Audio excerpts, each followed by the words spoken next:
Hello, ladies and gentlemen. No.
Ladies and gentlemen, mesdames et messieurs, please be upstanding for the President of the Assembly.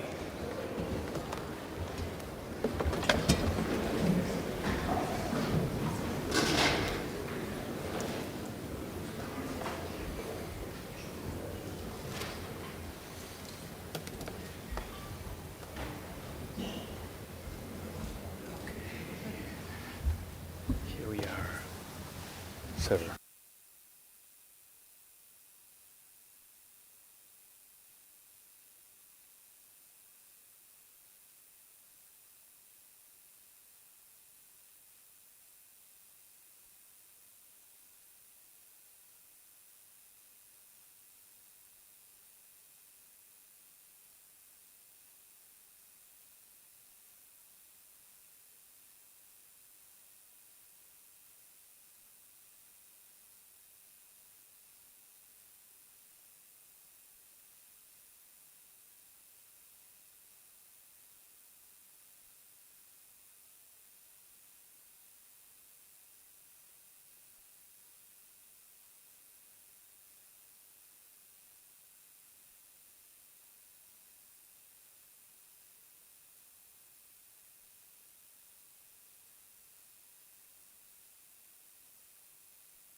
I declare the spring session of NATO Parliamentary Assembly open.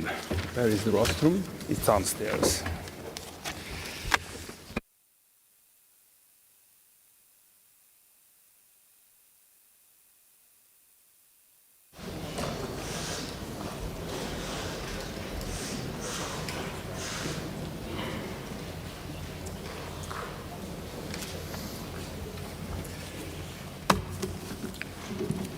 Your Excellency, President NAUSｚDA, the Honourable Speaker of the Seimas, former member of this Assembly, Madam Prime Minister, Madam Deputy Secretary General, Commissioner KUBILIUS, ladies and gentlemen, dear colleagues.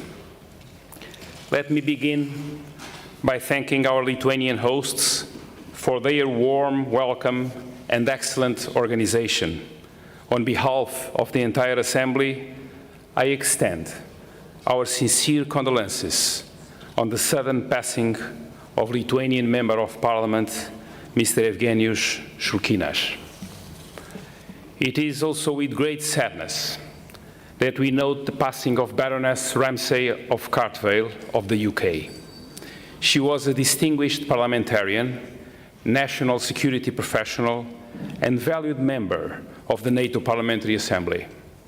Within the NATO PA, Meta, as she was known to colleagues, played a key role in the Science and Technology Committee, which she shared with insight and authority, and she will be greatly missed, and her legacy of dedicated service will continue to inspire us. Colleagues, it is an honor to address you here in the Seimas, in this very chamber. Lithuania restored its independence against all odds, at a time when the collapse of the Soviet Union was far from assured. It was an act of courage, anchored in an unwavering commitment to democracy. Standing here is a powerful reminder of what NATO stands to protect.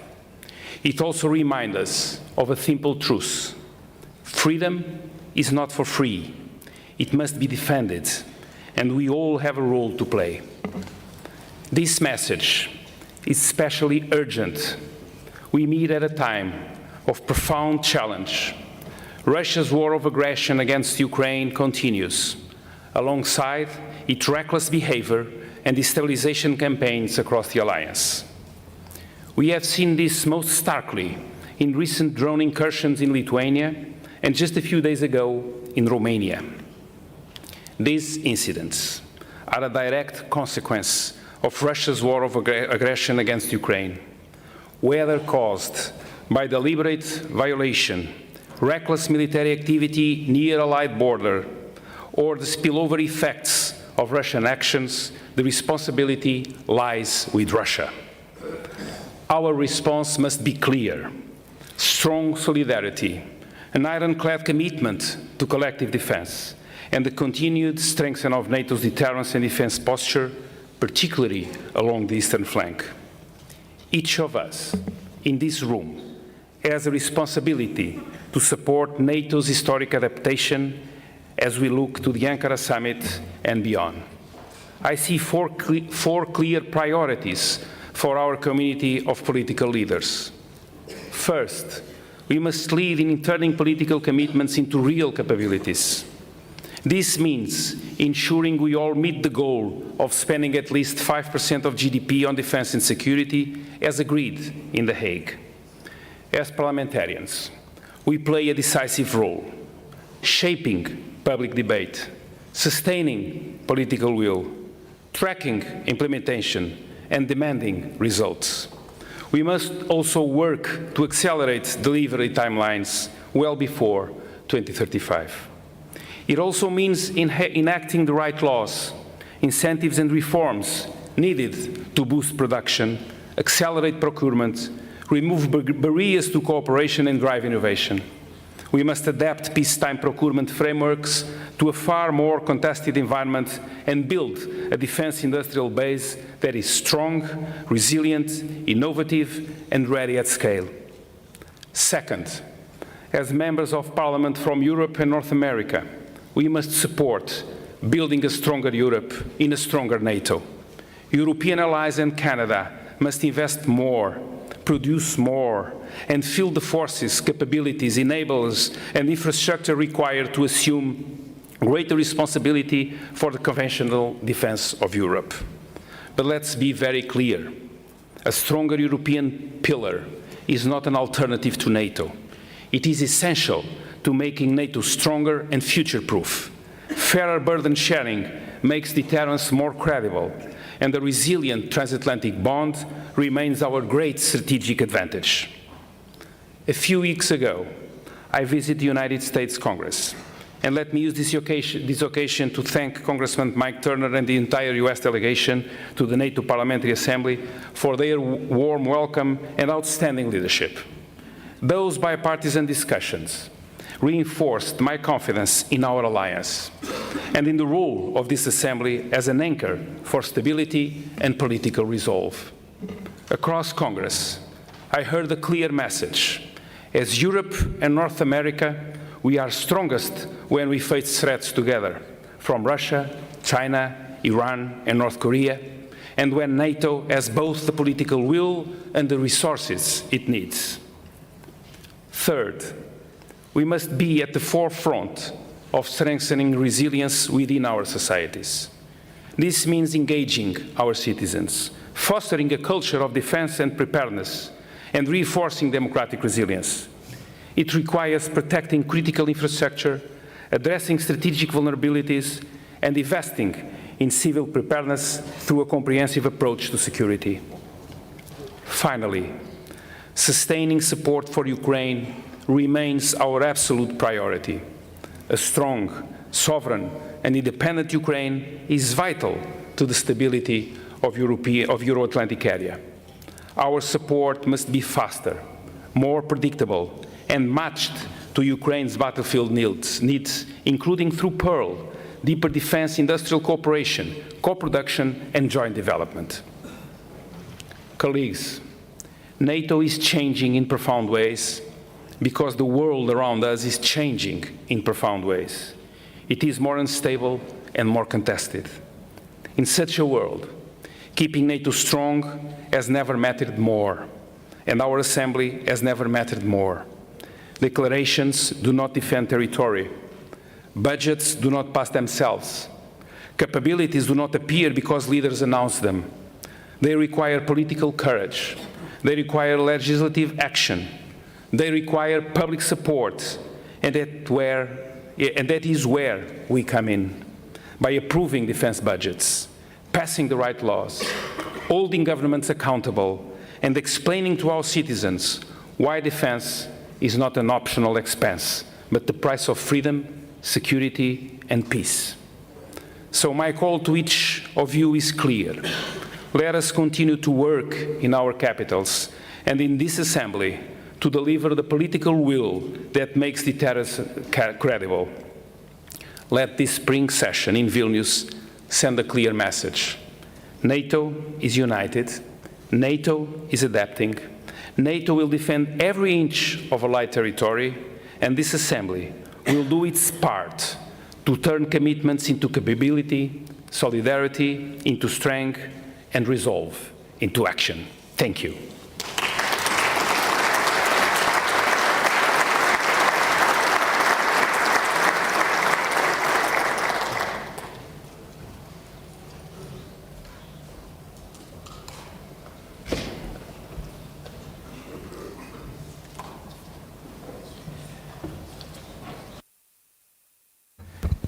It is now my pleasure to introduce His Excellency Gitanas NAUSｚDA, President of the Republic of Lithuania. Mr. President, you have the floor.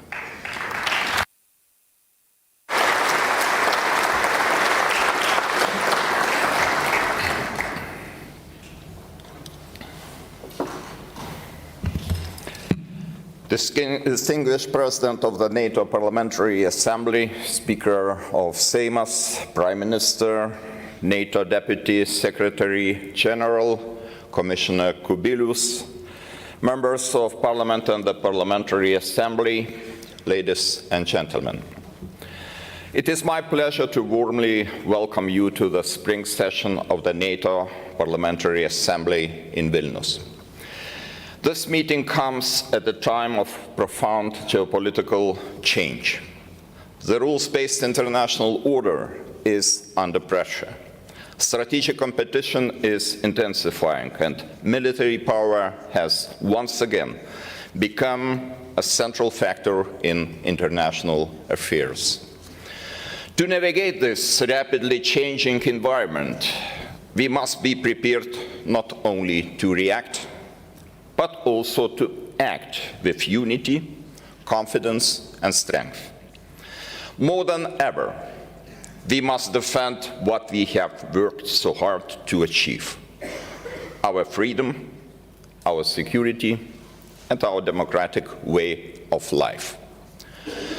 At this crucial moment, Lithuania stands together with our allies as a proud member of NATO, the strongest alliance in history. And I am proud to say that NATO's commitment to defend every inch of Allied territory remains ironclad. Our adversaries would be wise not to test our resolve. An important role is played by the NATO Parliamentary Assembly as NATO continues to adapt to a changing strategic environment. By strengthening democratic oversight, shaping public debate, and reinforcing the transatlantic bond, you contribute directly to the security of both Europe and North America. Looking ahead, our task is not to search for alternatives to the transatlantic relationship, but to strengthen it further. Two objectives: a stronger Europe and a sustained American commitment do not exclude each other. They remain mutually reinforcing pillars of Allied security.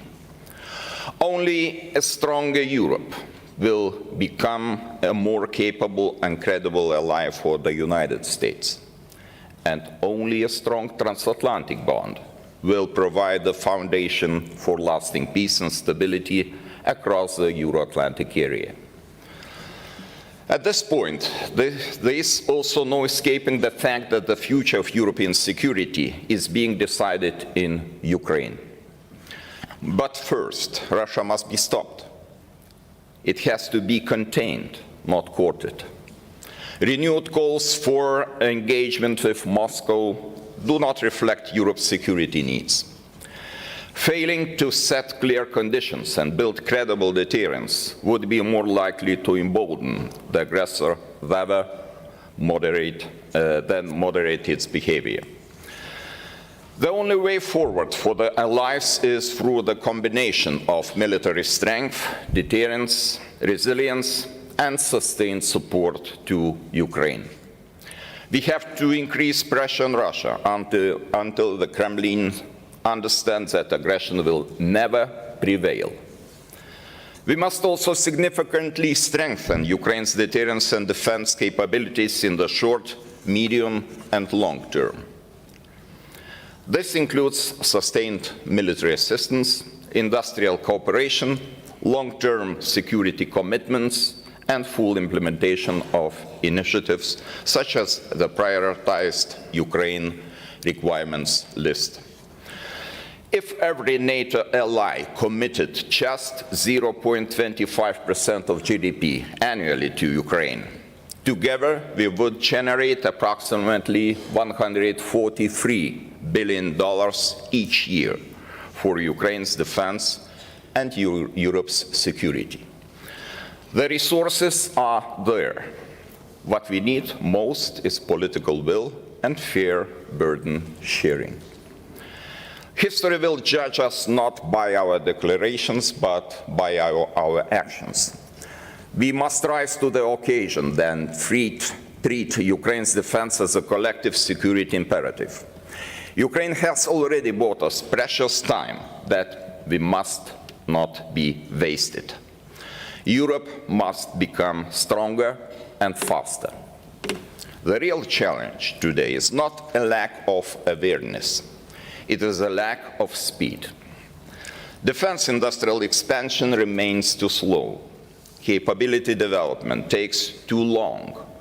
Innovation lags behind the realities of the battlefield. Every day, Ukraine demonstrates the rapid evolution of modern warfare. It is our duty to learn faster and translate those lessons into procurement, industrial production, force development, and operational concepts across the alliance. This is particularly important in the field of air and missile defense. Recent incidents involving violations of the NATO airspace highlight the urgent need to invest more in air defense capabilities, including drone and counter-drone systems, acoustic sensors, and integrated air and missile defense architecture. NATO's enhanced vigilance activities, including Baltic Sentry and Eastern Sentry, should continue for as long as necessary and be properly resourced. It is also essential to ensure a stronger NATO presence in the air domain across the Baltic region and the wider eastern flank. The new NATO integrated air and missile defense plan should become one of the key deliverables of the Ankara summit. To achieve these objectives, European allies must continue increasing defense spending and assume a larger share of responsibility for collective security. Lithuania is leading by example. This year we are allocating 5.38% of GDP to defense. This is ultimately a matter of political will and strategic priorities. On the other hand, NATO's role cannot be viewed solely through a lens of geography. While collective defense remains our primary mission, allied solidarity cannot stop at NATO's borders. When developments elsewhere directly affect our security, we must act accordingly. The ongoing conflict involving Iran demonstrates how instability beyond Europe can threaten freedom of navigation, global trade, and allied interests. For this reason, discussions about allied contributions to missions beyond NATO territory are entirely legitimate. Such contributions do not weaken collective defense. On the contrary, they reinforce NATO's strategic relevance and demonstrate solidarity with the United States. Lithuania, therefore, supports efforts aimed at safeguarding freedom of navigation and maritime security, including initiatives led by the United States, the United Kingdom, and France. Ladies and gentlemen, as we approach the Ankara summit, we need a positive and ambitious story. A story about allied unity. A story about continued American commitment to European security. A story about a stronger Europe assuming greater responsibility within a stronger alliance, with which some have already begun calling NATO 3.0. While the United States remains Europe's indispensable ally, we must continue strengthening European capabilities and the defense industrial base.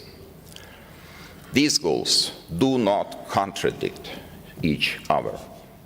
They reinforce one another. We should not allow artificial narratives about the transatlantic divide to distract us from our common purpose. Neither Europe nor North America can guarantee security alone. Our adversaries would benefit from division. We must not allow it. Thank you.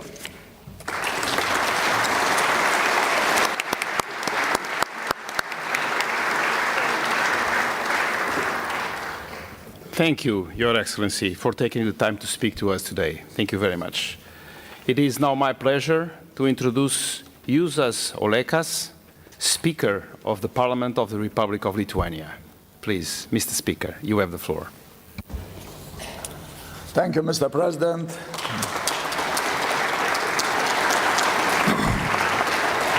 Your Excellency President, Madam Prime Minister, Commissioner, Deputy Secretary General of NATO, Excellencies, dear colleagues, I'm happy to greet you in the hall of the Act of 11 March, historic place in the Seimas of the Republic of Lithuania, where 36 years ago, independence of Lithuania was restored.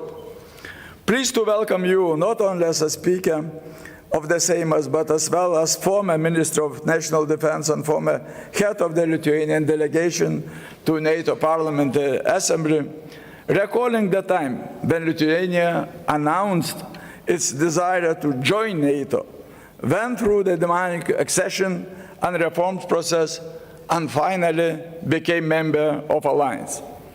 It is great to see so many familiar faces and many new ones joining this important parliamentary format.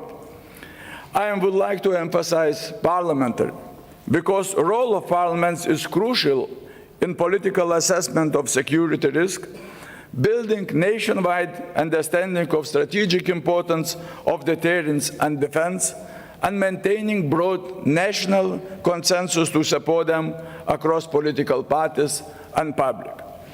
Approval by Seimas of this year's budget with 5.38% of GDP for defense need made Lithuania one of the leaders in alliance. It is a huge financial commitment which echoes our common priorities for NATO Ankara summit, where we want to see tangible progress towards the 5% defense investment target and fair sharing of financial burden between the alliance. We all are facing similar challenges: how to balance state finance, to find resources for social priorities, education, healthcare, support sustainable economical growth, and innovation sectors of economy, attract investments. Approval of budget with significant increased defense spending did not come easy, but was necessary. As global norms are challenged and power politics return, we must respond strategically, even by taking responsibility for the decisions which are not popular. A unified perception among all allies of the security situation, the threat, and the importance of deterrence, along with the necessary political decision are crucial elements of the current security environment.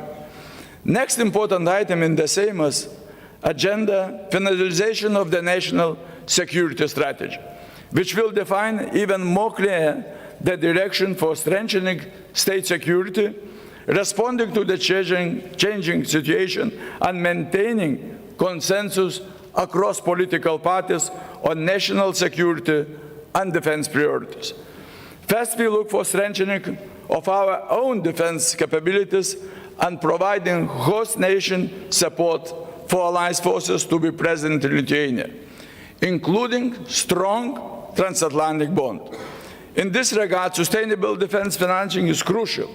We will have to allocate about 5–6% of GDP until 2030 to be able to ensure implementation of two important steps for Lithuania in defense planning: deployment of the German brigade in 2027 and deployment of national division-level capabilities in 2030.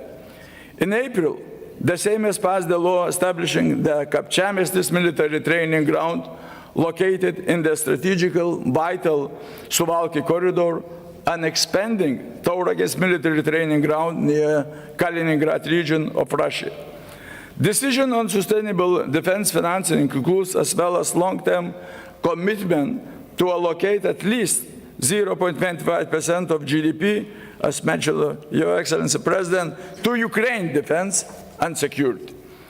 Secondly, special attention will be given to promotion of defense industry and dual-use technologies. Strengthening of industry based in NATO countries is advancing, but pace remains decisive, especially for Europe. It is still fragmented and does not guarantee required speed of delivery and is concentrated in few larger allies. We seek for more proportionality in geographical balance, attractive environmental for investment, and integration of small and medium-sized enterprises into production chain so that everyone can benefit economically. For Lithuania is highly prioritized ecosystem backed by strong state support and future-focused military technologies. Thirdly, our deterrence is not only about the military capabilities. Protection of essential system of critical infrastructure, energy, water, transport, digital finance involves not only measures by physical protection, but as well as ability to withstand and recovery from cyber attacks. When it comes to transport and connectivity, renovation of existing infrastructure and implementation of new projects such as Rail Baltica, high-speed railway line, alongside with the economic importance of these facilities, they should make possible fast-track movement of military troops and equipment. Military mobility still is a huge challenge, including overcoming bureaucratic obstacles, harmonizing and simplifying border procedures. Europe did change since Russia's full-scale military invasion in Ukraine. Returning to so-called business as usual looks now hard to believe. In the energy sector, Lithuania, much earlier than many other allies, learned that lesson about the need of the coupling from Russia gas and oil, creating alternative sources of energy supply and avoid situation when you can be easily blackmailed. For the last few years, we have faced constant and targeted hybrid threats. However, practice shows that our response is still partially reactive, not systematic. Hybrid attacks, including disinformation, are used for broader purposes to influence domestic opinion and weaken trust in democratic institutions, divide society, make impact on political decisions, and reduce support for foreign and security policy direction. Essential part in responding to these threats is implementation of civil resistance strategy, where society does not passively observe hybrid attacks, but become a part of resilience through the education, critical thinking, and active engagement. It is necessary to communicate in a coordinated way when unified state voice strengthens citizen understanding rather than deepens information noise.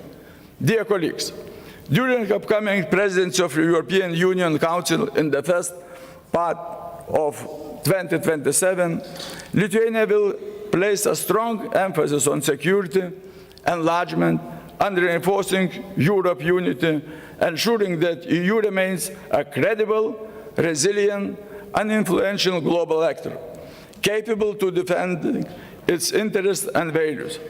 It is obvious that Europe must take on greater responsibility for its own security and become a military, strong, and equal partner. At the same time, as you, President, mentioned, Europe's defense must strengthen NATO, not duplicate. NATO remains backbone on our security. Maintaining the US military presence in Europe is of critical importance, especially on NATO eastern flank. These are our main expectations from this year's NATO summit in Ankara. Lithuania Seimas is ready. How much it depends on our efforts to contribute to the success of it. Thank you.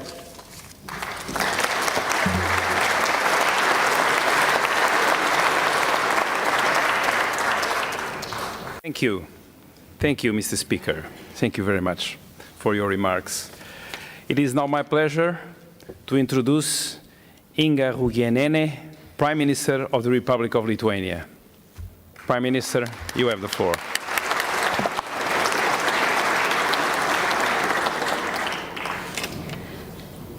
Jūsų Ekscelencija, Lietuvos Your Excellency, President of the Republic of Lithuania, Your Excellency, Speaker of the Seimas, distinguished President of the NATO Parliamentary Assembly, honorable guests, members of Parliament, Excellencies, ladies and gentlemen. It is a great honor to welcome you here in Vilnius. Your presence here sends a strong and important message. Democracies stand together. Allies stand together. And NATO remains united, strong, and ready to defend our shared security and values. Today, Europe is facing one of the most serious security challenges in decades. The security environment around us remains unpredictable and tense.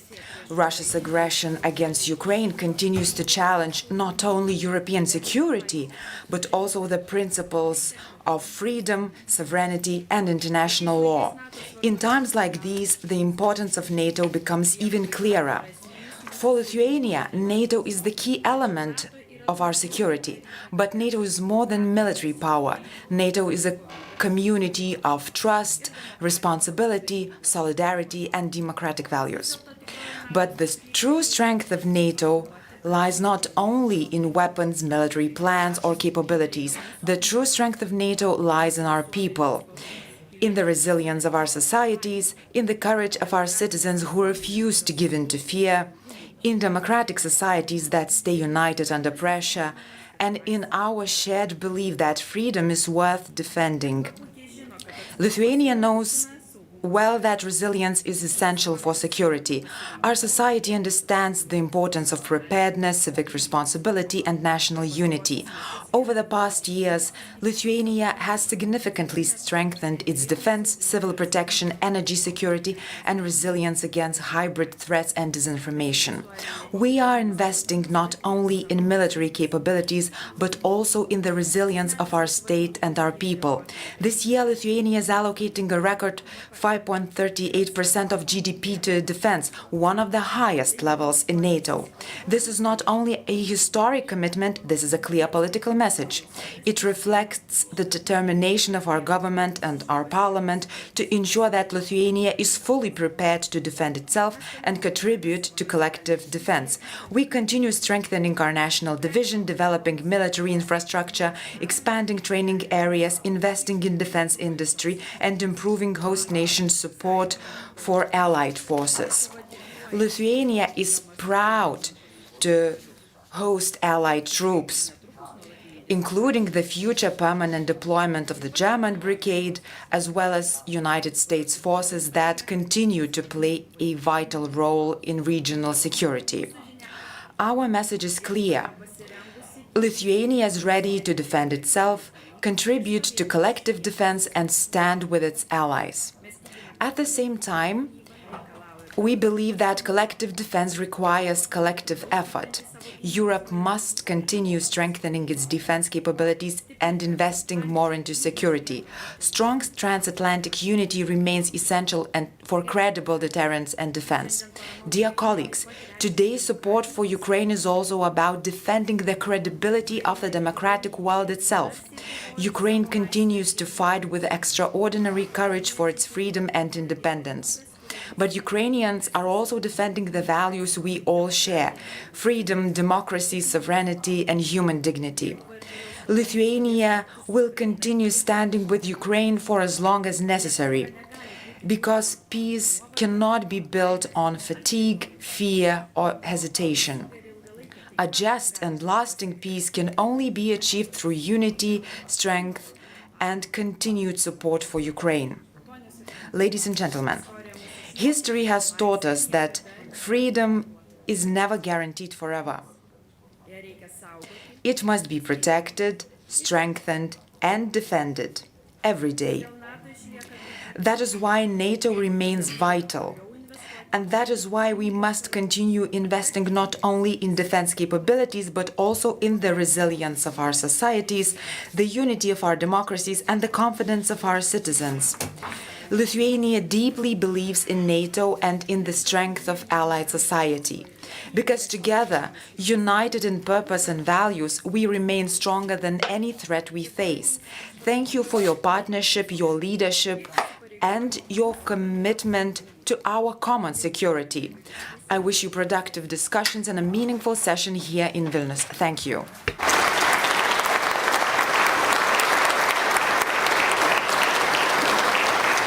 Thank you, Madam Prime Minister, for your remarks. I have now the pleasure to introduce Radmila SHEKERINSKA, Deputy Secretary General of NATO. Radmila, the floor is yours. Thank you. Mr. President, Mr. Speaker of the Parliament, Madam Prime Minister, dear Marcos, dear Commissioner, thank you very much for giving me the pleasure and the opportunity to come back to Vilnius. I do believe that location is a message.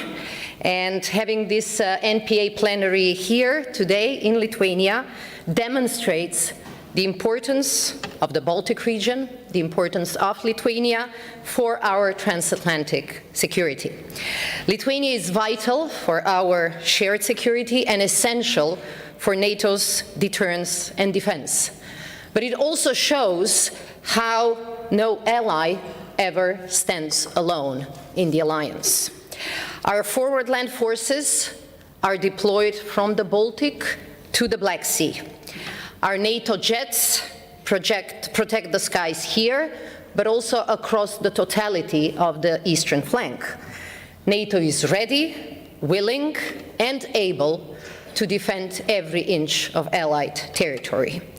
We stand in solidarity with Romania after the drone incident last week, and as we heard also today, our host here in Vilnius and other eastern flank allies know too well what Russia is capable and willing to do, and how reckless their actions have become.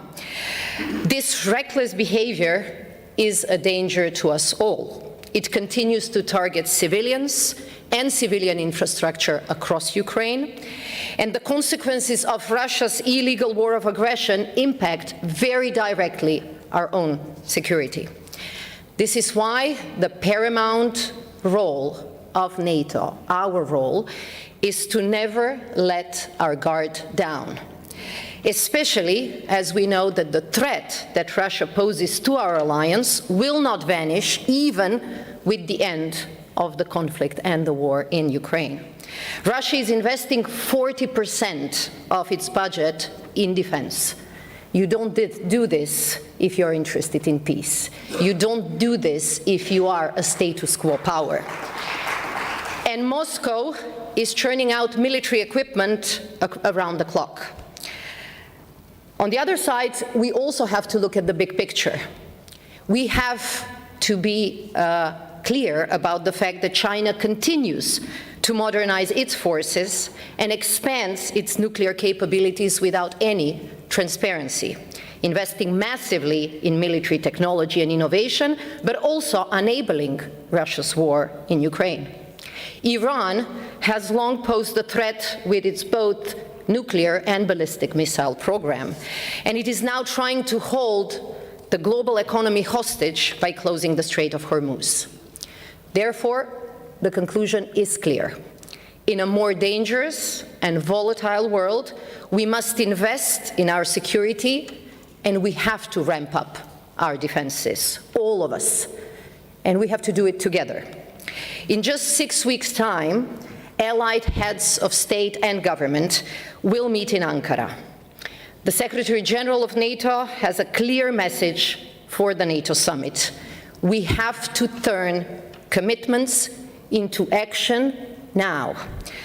Last year, in The Hague, allies agreed to spend 5% of GDP in defense by 2035. And this was the commitments part. Ankara will be about turning cash into combat-ready capabilities, significantly scaling up our defense industries, strongly supporting Ukraine. It will be all about delivering. It's a bit like the Olympic motto. It has to be faster, it has to be higher, it has to be stronger, and we have to do it together.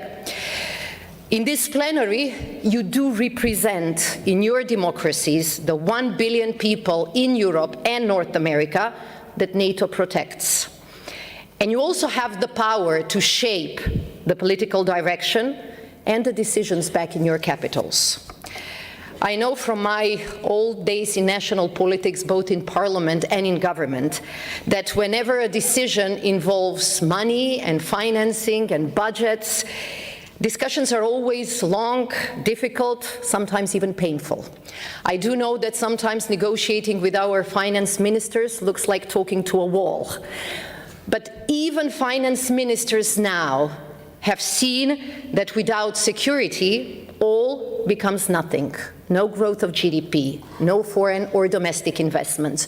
Balance sheets become meaningless. So this is why deciding to make defense spending a priority is really an absolute necessity. I count on all of you to help and sustain and support the accelerating defense investment. And I count on you to support your governments to come to Ankara and to live up to our joint commitments in order to keep all of us safe. Let me be very clear. We are already making progress on this front. In 2025, the combined defense spending of European allies and Canada increased by 20% compared to the previous year. This is more than $100 billion that were spent in 2025, more compared to the year before. And this is huge. So we have to appreciate the progress that we already see happening. So NATO's deterrence and defense is strong, but it has to remain strong. It has to enhance. It has to strengthen. We also have no doubts that our transatlantic relationship remains rock solid. For decades, there have been debates within NATO about how to rebalance our security for the better, how the burden of defense should be shared more fairly so that we are less reliant on just one ally. Although this is the biggest ally, still we believe that in order for our alliance to grow stronger, it has to be a more balanced relationship. America has made clear that it expects its allies to be able to step up and carry greater responsibility for Europe's conventional defense, backed by US power. This is exactly what we see happening now. And this is exactly the goal that we have for the future and for Ankara. We have heard these messages from the United States during our NATO foreign ministerial meeting in Sweden just 2 weeks ago. And we have just confirmed there, while having all the 32 ministers of foreign affairs, that the trajectory that we are on is towards a stronger Europe within a stronger NATO. So we are seeing real increase in the capacity of America's allies. For example, the 5 top investors, the 5 top spenders in terms of defense spending in NATO are all European allies. European allies and Canada are leading the efforts of NATO's forward land forces along the NATO's eastern flank. 7 out of 8 are led by European allies. This is what we mean when we say stronger Europe. But we must also ensure that our transatlantic industrial base becomes stronger, because as we said, it's not only about investing more. It is also about having the right warfighting capabilities, a lot more than we have now. And this will be the front and center at the Ankara summit. The drone incident in Romania, the experiences in this region, across this region, with air violations show the importance of strong air defenses. So we need a stronger air defense. We need jets, we need missiles, we need interceptors, we need counter drones and drone technologies to keep us safe. And this is why we need to produce faster. We need to produce at scale. Factories must ramp up production, diversify also supply chains, and integrate the latest technologies.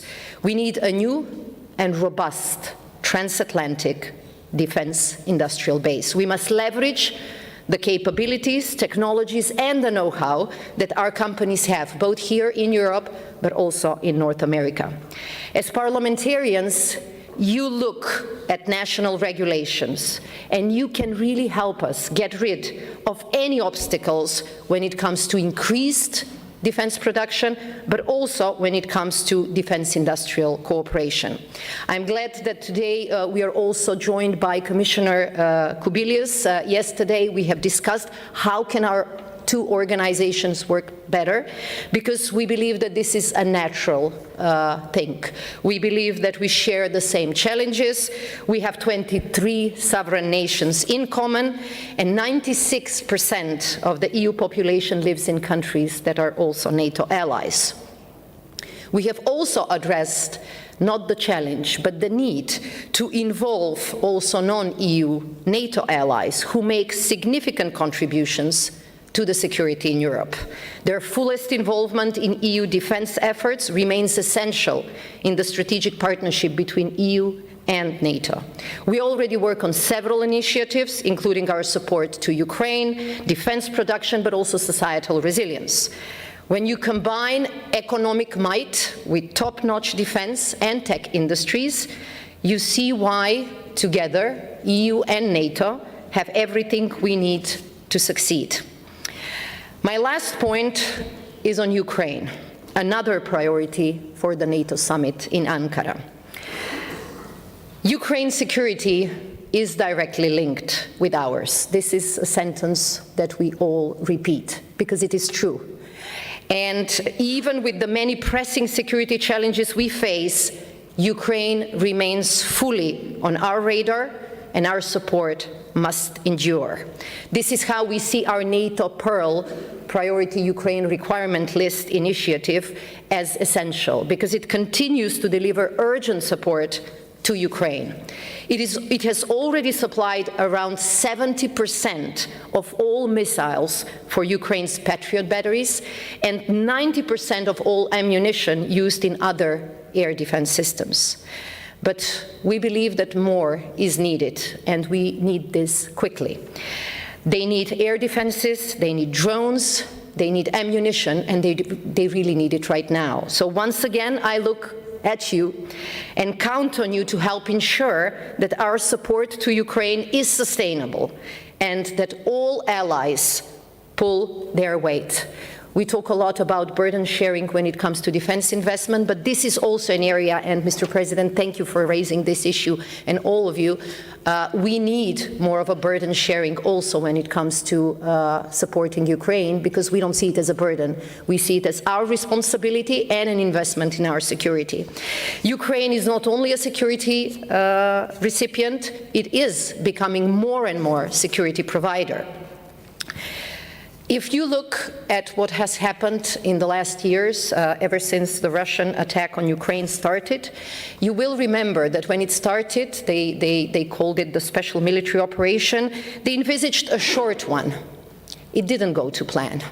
And what we see these days is that Russia is suffering heavy losses because of the courage, the skill, and the expertise of the Ukrainian armed forces. So make no mistakes, Russia is struggling in Ukraine, and this is why they're becoming more reckless. And this is why we have to support Ukraine even more. We are learning also a lot from Ukrainian experience. They're becoming an innovation powerhouse.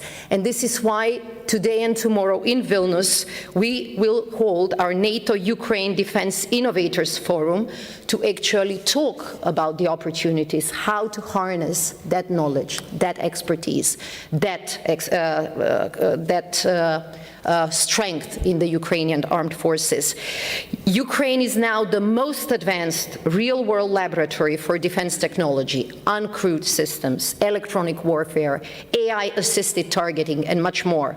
So I hope many of you will be able to join us at the forum, use the opportunity, explore ideas for cooperation, and go back to your capitals with concrete proposals. This will be good for Ukraine, but this will be also good for NATO. As you can see, we have a lot of work ahead of us.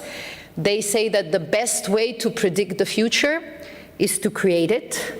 So our role in creating this safe, secure future is by investing in our resources, investing in stronger Europe, in stronger alliance. Thank you for supporting that goal.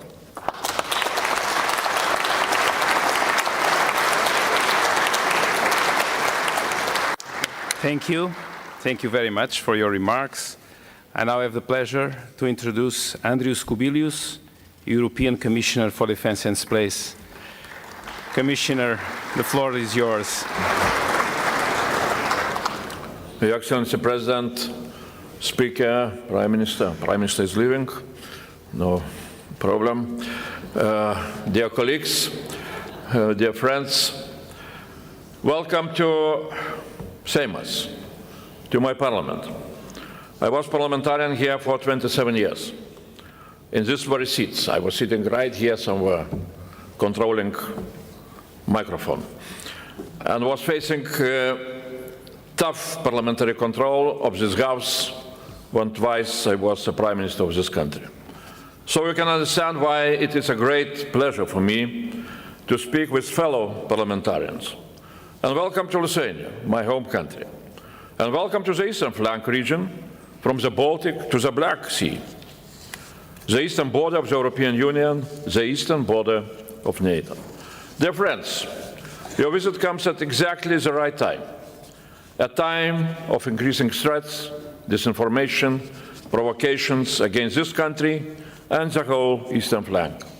My dear Romanian friends here today, my complete and heartfelt solidarity.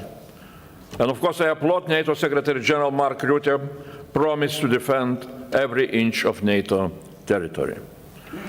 It is clear what explains Putin's erratic attacks. Ukraine is starting to prevail. The more Ukraine prevails, the more nervous Putin gets and desperate. The goal of Putin to frighten people in this region and Europe. Maybe we shall stop supporting Ukraine. Our answer, not back down, but double down. Further increase defense spending and production. Support the eastern flank and support for Ukraine, so Ukraine will prevail. Dear colleagues, NATO Parliamentary Assembly meeting at this time here in Vilnius means a lot to the people of this country and this region. The same as Commission President's visit last week. It shows NATO has our back, and the European Union also has our back. NATO and the European Union, two organizations united by a single purpose: to keep Europe free, safe, and at peace. The division of labor is clear. NATO brings military might, and the European Union brings financial and industrial might. Today we have three topics on the future of our defense to discuss, and the NATO Parliamentary Assembly is the best place to do that. European security architecture, European defense industry, and the issue of Ukraine. First, I call on you to take the lead on the debate on the future of European defense architecture. As it was spoken out, our American allies are asking us, Europeans, to take primary responsibility for our own collective conventional defense here in Europe, inside NATO, but moving much more to European collective defense of Europe. Member states are in charge of defense, so Europe needs national parliaments also to answer. How do we build a post-Cold War NATO 3.0? How we are going to make the European pillar of NATO stronger, in order to make our transatlantic NATO stronger, not only materially, with European strategic enablers, but also with us all in Europe, ready to fight as Europe, not only as a combination of 27. Is the idea of European Defence Union a proper answer for us in Europe, not only in the European Union, to become much more united in defence? You are the right people to answer these questions. Second question, on European defence industry. Russia still outproduces the European Union, and really heavily outproduces. It is dangerous. It creates temptation for Putin.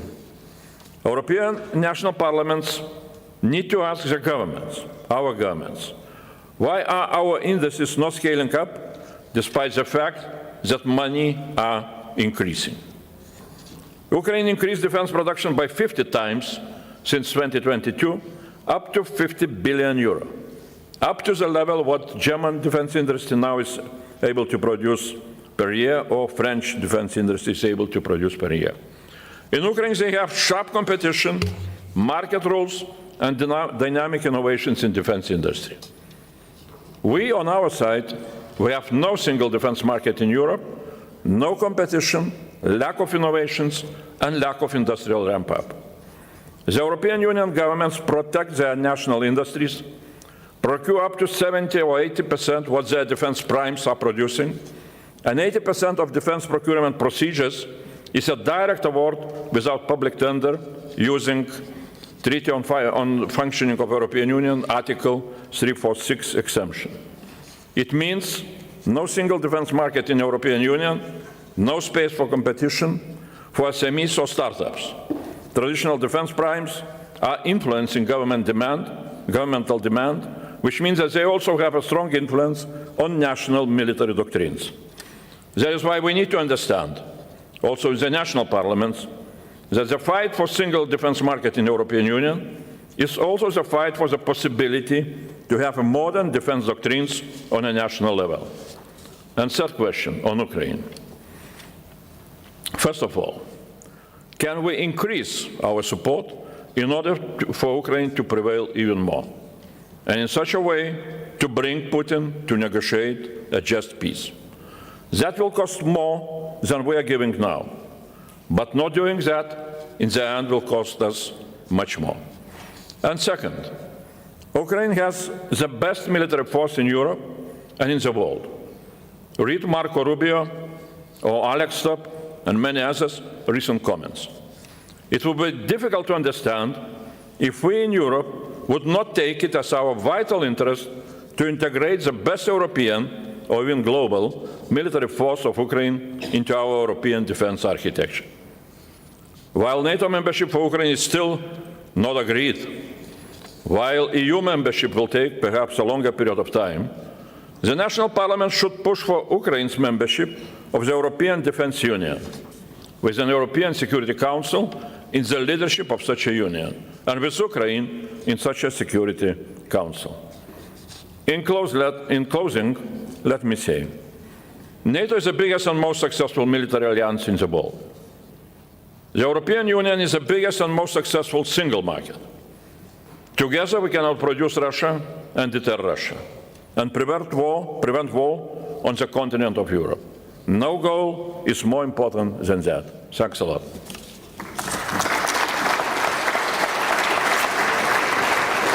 Thank you. Thank you very much, Commissioner. Thank you for addressing us today. Thank you very much. I believe, Mr. President, that you will leave the room now. Thank you very much for your presence. Please rise up for me.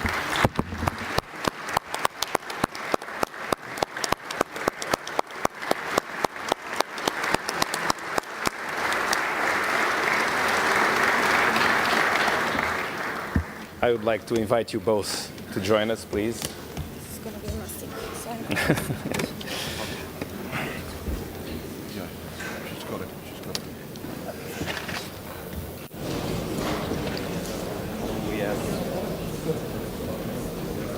Do we have flags for? No. They just Okay. What's yours? Yes. you. Hi. You. Hi, Juozas.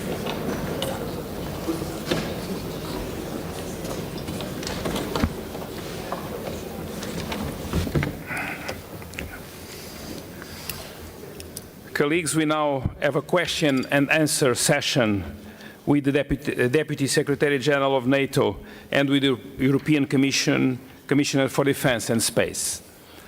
I must warn you that we already have a large number of questions, so it is highly unlikely that we will be able to go through all of them. I will set a 1-minute time limit for questions. I encourage you to keep your questions as short as possible so that more delegates can participate. To allow as many members as possible to ask questions, I have amended our usual procedure and will call members to ask questions in groups of 5. The first 5 members to ask a question are U.S. Congressman Mike Turner,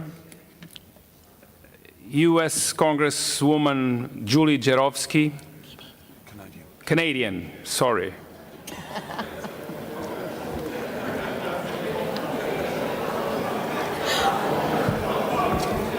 Sorry about that.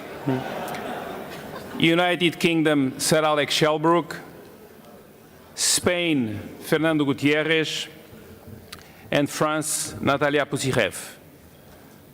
Congressman Turner, please, you have the floor, and once again, my apologies to Julie. Great to see you both. Thank you for being here. We, of course, know you in your prior roles and in your current roles. We're very glad that you are serving. Madam Deputy Secretary General, as the U.S. delegation, we continuously get questions about the U.S. commitment to Ukraine. We'd like to get your view of the U.S. continuous support and the essential nature of the U.S. support for Ukraine, because it is continuous and it is essential. To the EU Commissioner, I think it's important that NATO and the EU and the US speak together with one voice on threats, especially with Russia, and you have a strong record with that. There is a threat of Russia's anti-satellite nuke program. We don't have you yet on record with that. That threat is extreme. It appears it's to be clearly a violation of the 1967 Outer Space Treaty, and it must never be allowed to be placed in orbit. I'd love for you to comment on that. Thank you. Thank you. And now, Julie Jarowski from Canada. Thank you. Thank you, Mr. President. Deputy Secretary General, I want to say a huge thanks to you for being here and for making being here a priority. As you know, Canada continues to be deeply committed to the NATO alliance. It remains the cornerstone of transatlantic security. My question to you is around Arctic security. The High North and Arctic security is a key priority for NATO parliamentarians. For Canada specifically, Arctic security is a strategic priority for our government, not only as a way to protect our sovereignty, but also to contribute to NATO deterrence and defense priorities. Our foreign minister last week has formally called for a dedicated NATO Arctic security and defense strategy, We now know that we have 7 of the 8 Arctic states are our allies. We also know that Russia has rebuilt its northern military posture, that China is positioning itself as a near-Arctic state.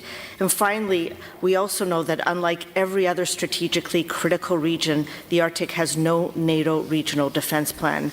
So, Deputy Secretary General, does NATO agree it is time to develop a formal Arctic regional defense plan? And if so, what is the pathway to get there? Thank you. Thank you, Julie. Sir Alex Shelbrook from the UK. Thank you, Mr. President. And actually building on the last question, I'd like opinion on how we seek to balance and distribute maritime forces as we look to protect the critical infrastructure in the High North, the undersea infrastructure. We need to keep our remaining presence in the Baltic, on the eastern flank. So there's going to need a lot more planning as we redistribute resources. And I'd also like opinion on how we continue with the GI-UK gap, the upgrading of, I think the Americans are upgrading the radar on the Faroe Islands, but obviously the security of this issue remains important. Seek opinions on those issues. Thank you, Halek. Now, Mr. Fernando Gutierrez from Spain. Thank you, Mr. President. I'm here. Thank you, Deputy Secretary General. Thank you, Commissioner, for your introductory remarks and for being here. Unity of effort is a key element of our alliance's success.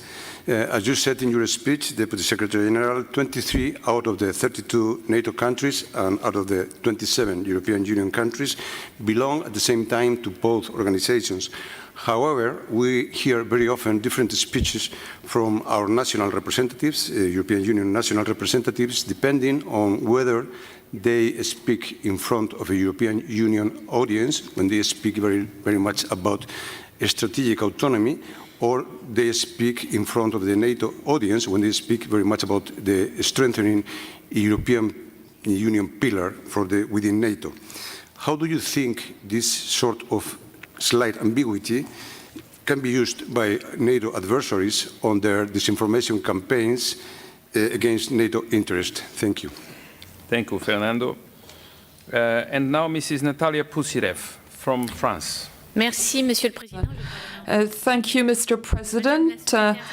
Madam Deputy Secretary General, Commissioner, clearly European allies need to bear a bigger share of responsibility for the defense of Europe, be it in terms of funding, of capabilities, of production with a stronger industrial base, but also for their support to Ukraine in the long term.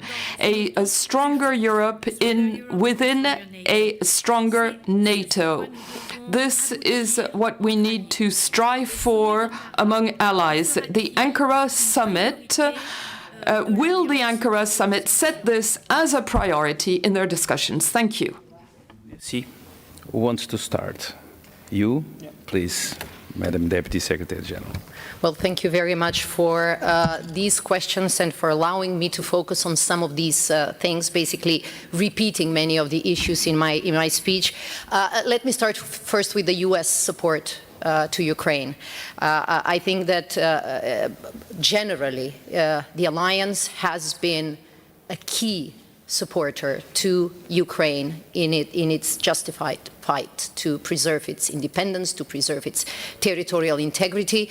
And the US, as our biggest ally, was probably crucial in these efforts, not only in terms of sharing knowledge, sharing information, sharing intelligence, but also providing key military equipment.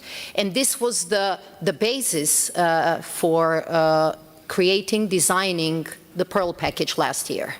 So it's basically an attempt to support Ukrainian efforts, especially in the air defense domain, to deal with this crucial challenge by using US stockpiles and funding from European allies and Canada.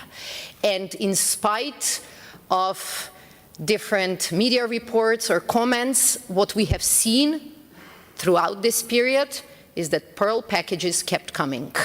And to a certain extent, in the course of this year, actually some of the equipment was coming quicker than some of the money and some of the funding. And this was very much a helpful message to all allies who have been very supportive on financing Pearl, to say that this needs to continue. So, you know, with the developments in the Middle East, the big pressure from the Gulf countries on their stocks, on the global stocks, this is becoming more and more an issue. But let me be very clear that what we have made sure is that the Pearl packages and the Pearl assistance, which is crucial, keeps coming. So I urge each and every ally to dig both in their stockpiles, but also their budgets, because we still do have certain interceptors, missiles that could provide really essential support for Ukraine. And I count on US to continuing, as you said very eloquently, an essential and important assistance to Ukraine. I think the discussions that are also currently happening between Ukraine and the US on also drone deal also show that this is a real partnership. It's not only NATO and the allies supporting Ukraine, but it's also very much learning from their experience and doing a lot of co-production in the meantime. On Arctic Sentry, this is probably something that was not so dominant in our discussions years ago. I remember that quite a number of allies insisted on actually not talking about the Arctic in a NATO context, which is why, as you say, we have not developed the regional defense plans for that region. But there is definite shift in the thinking and in the understanding of how Arctic security influences our security. You have mentioned the Russian buildup. What we have seen is that they are opening their Arctic command. They have gone back to some of their Soviet military compounds. They have opened new deep water ports. They have opened or re-engaged old airfields. So there is definitely a growing interest from Russia, but also growing interest from China, that are actually using the fact that Russia is becoming fully dependent on some supply and some enablers, and they are also present in the region. So this is why we have started our vigilance activity, Arctic Sentry. It is very much clearly showing the interest of 7 out of 8 nations, which are our allies, because they have contributed with their capabilities. We have had a number of exercises, and we work now a lot on developing some capabilities which are more oriented, equipped for the environment and the challenges in the Arctic. And just to mention this also, at the foreign ministerial meeting in Sweden, in Helsingborg, we actually had ministers of foreign affairs from the Arctic nation meet and discuss some of these issues, and some of them actually expressed that they would like to see also some discussions at the summit focusing on the Arctic. So this is definitely, there is a growing interest, and I have no doubts that there will be a growing focus in the future for the Arctic, because what happens in the Arctic, what happens in the Geo Gap, actually directly affects Euro-Atlantic security. It's the entry point to the Atlantic, and practically if we miss the opportunity of sensing, I think it was the Norwegian Prime Minister who was explaining, if we miss the opportunity of locating Russian, also nuclear submarines in that area, then we become really blind. So the growing interest also needs growing resources. And I go back to my first point, which is we need all the defense investments, increase defense investments, so that we can have the appropriate capabilities, not in 20 years, not even in 10 years, hopefully as soon as possible, so that our deterrence and defense in all these strategic parts available. And the fourth question on, it's maybe more a question for the Commissioner, but from my side on both last questions, when we say stronger Europe in stronger NATO, we really mean it. We need both. We need stronger European efforts, stronger Canadian efforts, but we also need a stronger alliance. And if we have the right investments, if we have the right production, this will not be a goal, this will be a reality. Commissioner, please. Well, maybe really trying to very briefly to add what Deputy General Secretary have said. On support to Ukraine, definitely we need to see that Europeans, both as individual member states, but also as European Union, we are giving now the biggest financial support to Ukrainian defense. And now we are working on 60 billion euros Ukrainian support loans. This is some kind of breakthrough when such a support will start to come through Central European institutions. I think that that will allow us to be able to better plan that assistance. But two things here. We need to remember also that, of course, PERESTRELLO is financed by European member states. We hope that Americans really will continue providing very important equipment. Second, on European Union loan, I would urge member states and national parliaments to be proactive, because what we were discussing and what we are discussing with European member states, how to distribute that loan, which is very important for Ukraine, what kind of products Ukraine can procure. European Union member states always are saying, don't forget us, those money also should be spent on European weapons. Ukrainians are ready, but when we are coming down to very concrete requests, and we are asking European member states to open their stockpiles and to sell to Ukraine those weapons, then member states are quite hesitant. So I would ask, really parliamentarians to be here much more active. And second, in my view, as Europeans, we need to change our rhetoric, and we need to speak not about that we shall continue to support Ukraine as long as it takes, which means that we are supporting survival of Ukraine, but we need to start to speak about that we are going to support prevail of Ukraine. We shall support Ukraine prevailing on all the different front lines, and then to plan our support exactly in that way. So second, I think, well, if I understood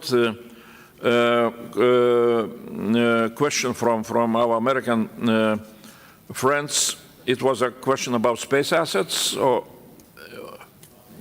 You've not made an affirmative statement concerning Russia's anti-satellite nuclear weapons program. Yeah. So, yeah, definitely, we are developing our own assets very much, and definitely, we need to look, first of all, how to defend our assets against adversaries. But of course, if Russians are going to start to build nuclear weapons in space, that would be a total violation of everything. So we need to see how we can stop that. Now, for Arctic, I can tell again, that we are, for example, we are developing our secure satellite communication, IRIS², which is very important for our defense capabilities, and that will cover also Arctic. Now, on two last questions, European pillar of NATO and what does it mean? It should be autonomous or not autonomous. Definitely it will be inside of NATO, but what is important for us to understand that with taking primary responsibility, it does not mean only political responsibility. It means also very clear material issues, including that we need to be ready to replace American strategic enablers, which now are providing us all very important services, and we need to build them. And this is quite a big task. Recently, there was a German expert publication. We can build those strategic assets during the next 5 up to 10 years, but it will cost around 500 billion euros. We have those money on a national level, but we need to find a way how to bring all the member states to invest into those strategic enablers. And the last point from our colleague from France, stronger Europe and stronger NATO. Yes, that's very important, crucial. And stronger Europe means not only that Europe needs to invest up to 5%. Stronger union, from my point of view, is also more united in defense. And that is a very big task ahead of us. Thank you, Commissioner. I believe we have time for 5 more questions. I'm sorry to all the others, but this probably will be the final round. So we have now Sverre Mirli from Norway, Lorenzo Cesa from Italy, Michal Fifor from Romania, Hugo Oliveira from Portugal, and Thomas Valacek from Slovakia. Sverre Mirli, please, you have the floor. Thank you so much, President. I have a question to the Commissioner because defense and space are so closely connected today. Europe needs to strengthen its space capabilities, but there are some concerns about proposed EU rules requiring satellites to be launched only from EU territory. I think you, Commissioner, know Andøya spaceport in northern Norway, which provides a unique European capability for launching satellites, developed as a result of German-Norwegian cooperation. But Norway is not an EU member, so I have a question to you. How will the Commission ensure that we together can utilize existing space capabilities, both in EU member states and in non-EU member states, so we together can strengthen Europe's space capabilities? Thank you. Thank you, Sverre. Mr. Lorenzo Cesa from Italy. Grazie, Presidente. Thank you very much. Mr. President, I will speak in Italian. Thank you very much. I would like to thank Commissioner KUBILIUS, and I would also like to thank the Deputy Secretary General of NATO for their remarks. I will speak on this southern neighborhood.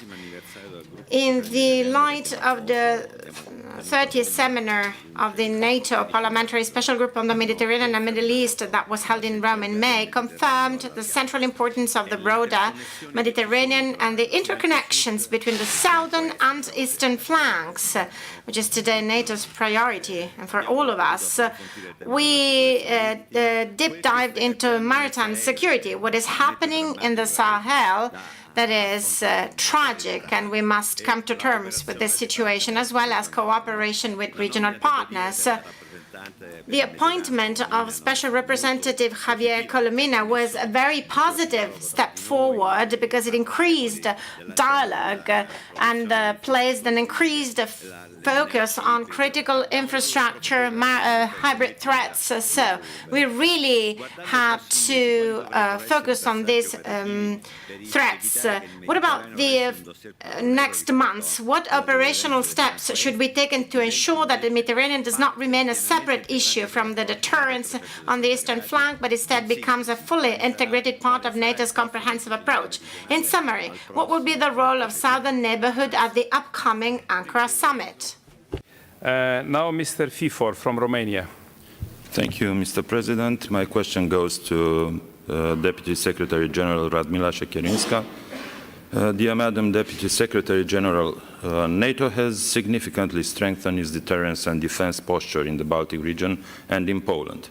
However, many allies remain concerned that the Black Sea region has not seen a comparable level of attention and resources, despite becoming a key theater of strategic confrontation following Russia's war against Ukraine. At a time when the alliance is discussing credible deterrence, sustainable support for Ukraine, and a stronger defense posture ahead of the Ankara summit, how does NATO address these concerns? And should we expect concrete decisions to strengthen NATO's posture in the Black Sea region? Furthermore, is a dedicated discussion on Black Sea region envisaged on the summit's agenda, particularly given the prospectus for a negotiated peace in Ukraine still appear distant? Thank you so much. Thank you, Mihai. Now Mr. Oliveira from Portugal. Thank you, Mr. President. Madam Deputy Secretary General, Commissioner KUBILIUS, following the commitments made by allies at Haga summit last year to move towards investment up to 5% of GDP in defense, Europe is entering a decisive phase of strengthening its collective security. This ambition is also reflected in the European Union Rearm Europe program, which seeks to boost defense industrial capacity.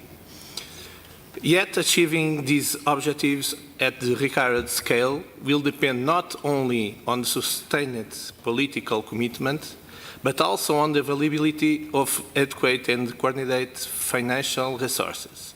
The scale of the effort ahead calls for a serious reflection on the financial tools that can effectively support this transformation. In your view, what financial architecture is needed to underpin Europe's rearmament effort? Should we consider new shared funding mechanisms at the EU or NATO level to accelerate defense innovation? Thank you. Thank you. And now Mr. Tomáš Valacek from Slovakia. Thank you, Chairman. My question is to Commissioner Kubilius, and it concerns the European Defence Union. It is a bold idea, one that has stirred some controversy, I know, but I think one that is very much on the right path. The reality is, as you laid out, that when this current Russian aggression ends, we will probably need Ukraine more for our defense than it will need us. That's the reality. In any Article 5 situation, we would want to make sure that we have its very capable, battle-hardened army on our side. I wish NATO were in a position to move faster and integrate it. That would be the best path forward to integrate it into our common defense, but that path just isn't available for reasons I don't need to go into. So for those reasons, I think the European Defence Union is very much an idea worth pursuing. The question does arise, what is its relationship to NATO? Can you envision, for example, countries in the European Defence Union undertaking missions using NATO assets and resources under the Berlin Plus arrangement? And a question, I guess, to the Deputy Secretary General is the same. Can you envision this sort of relationship between the European Defence Union and NATO? Thank you. Thank you, Tomáš. Commissioner, could you start now, please? Well, from Norwegian question, yeah, thanks a lot, for that question. I would not tell you that the easiest answer would be Norway to join the European Union, and very soon, yeah, but more seriously, yes, we want to have as many launching spaces on the European continent. That is why we are really taking very seriously looking into what Norway is providing, or what, for example, what United Kingdom is also building. Of course, for us also very important is Swedish project, where there are some discussions with Norway. The question is, of course, how we are giving an assistance.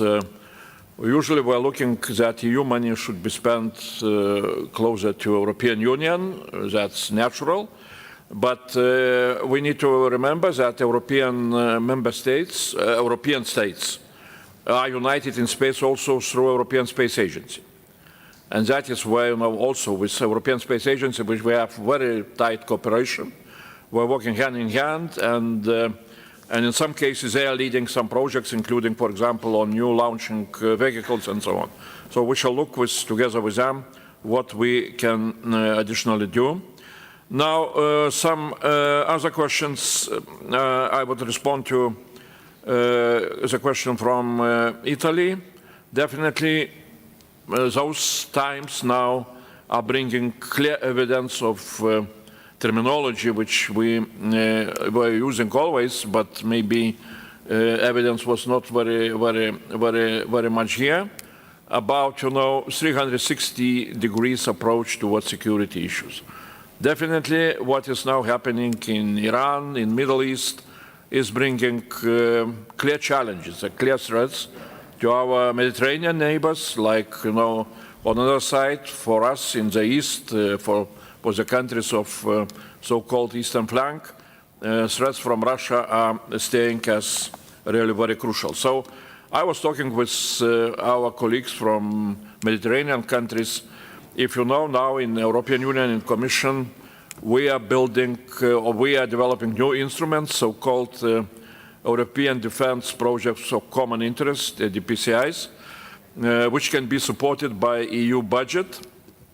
And among those flagship projects, now we have at least 4 or 5 very important projects, like air defense, like drone defense, but also Eastern Flank Watch. And we were talking about possibility to develop also something like Mediterranean Flank Watch project, but that depends again on member states from that region, what kind of proposal you will propose. Now, on question from Portugal, very good question about financial needs, financial architecture.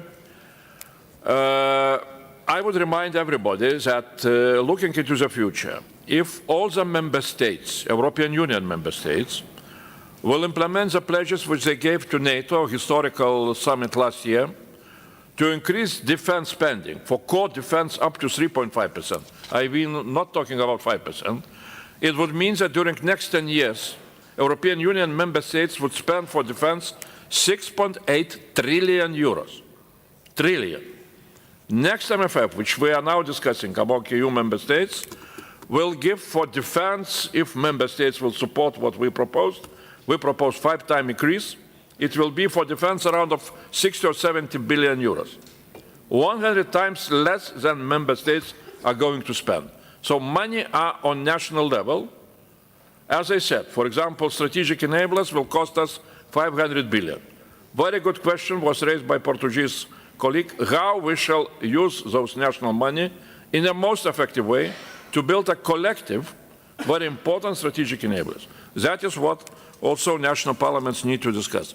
And to our colleague from Slovakia, on European Defence Union, really, this is, I see as very important ideas, which are now discussed also in European Parliament very much. In European Parliament, recently, there was an initiative to create a group of friends of European Defence Union. Now it's around 50 members of European Parliament are in that group. And I would urge or suggest, in national parliaments to look into such an example. I see European Defence Union as an instrument for Europeans, not only European Union member states, but for Europeans to become much more united in defence. It means that, it could include also United Kingdom, it could include Norway, and of course, it could include also Ukraine with maybe some transitional protocols, but that is what would allow us really to be much more integrated and be, inside of NATO. NATO will provide all the military planning and all the military capabilities, but for us to be united in terms of development of our defense projects, in development of our pan-European projects, that is very important, really, what European Defence Union can bring. Commissioner, and I stop here. Thank you very much. But the Deputy Secretary General is really on a tight schedule. Now so I'm on the spot. You have the privilege to wrap up. Let me then be very quick. First, on southern neighborhood, I remember several weeks ago or several months ago, one of our colleagues in NATO said, whenever you neglect the South, it comes back with a vengeance. And it's clearly now a part of our consideration, not only looking into what is happening in the Middle East, but also looking at our southern border and southern neighbors. And this is definitely one of the dimensions that we will have in the South, together with a special representative, together with the reality check that we have seen. We are talking about airspace violations and threats to our eastern flank. Actually, the missile going towards NATO was towards our ally, Turkey, and fortunately, due to our strong air defenses, it was stopped, and it is clear one part of our flanks, the southern flank, the southeastern flank, that cannot be neglected. So we will discuss both the security concerns of our allies, but also our relationship with the southern partners. Second, on Black Sea, there is no doubt when we talk about our eastern sentry, about our eastern flank activities, about our enhanced vigilance there, we really talk about Baltic to Black Sea. And when our SACEUR spoke to the Romanian shot just a few days ago after the incident, there was very clearly a focus in that part of our eastern flank. They were discussing not only the investigation, but also the potential increases in capabilities there. So very much in our focus. Third, on the financial resources, we try really to divide our jobs very well with the EU. We don't focus that much on developing new financial instruments, but this reminds me of my last trip to Kyiv. We were taking the rail, and we saw the motto of Ukrainian Rail: war is not an excuse. Well, sometimes we need to paraphrase it and remind ourselves, peace is not an excuse either. So regardless of which financial instrument we might choose, what kind of financial sacrifices, budgetary sacrifices we make, it is crucial that we don't believe that we will we can relax when it comes to peace. So it is not an excuse to postpone decisions and to postpone investments. And this is my final comment. There is an attraction in politics to believe that once the problem is big, that we will come up with a magic wand and a new formula. I'm a very pragmatic person. I believe in just implementing what we have agreed. So as Commissioner mentioned, if we just stick to the path that we have envisaged last year and start delivering every year, every ally, all these issues will be dealt with. And we will be able to say that security, again, is granted both to Europe and to America. Thank you. Thank you. Thank you. That concludes our questions. Thank you to the Deputy Secretary General and to the Commission for your time and for your answers. We have reached a break in our proceedings. Coffee will be served outside the hall. We will restart the session at 11 a.m. for the online address and questions and answer period with Mstyslav BANIK, Deputy Minister of Defense of Ukraine. Please be here at 11 a.m. Thank you.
Please, colleagues, take your seats.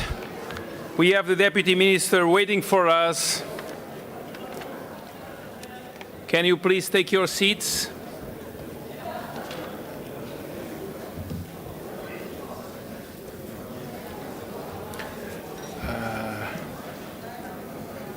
Can we? I am. That's what I'm trying to get. Can we?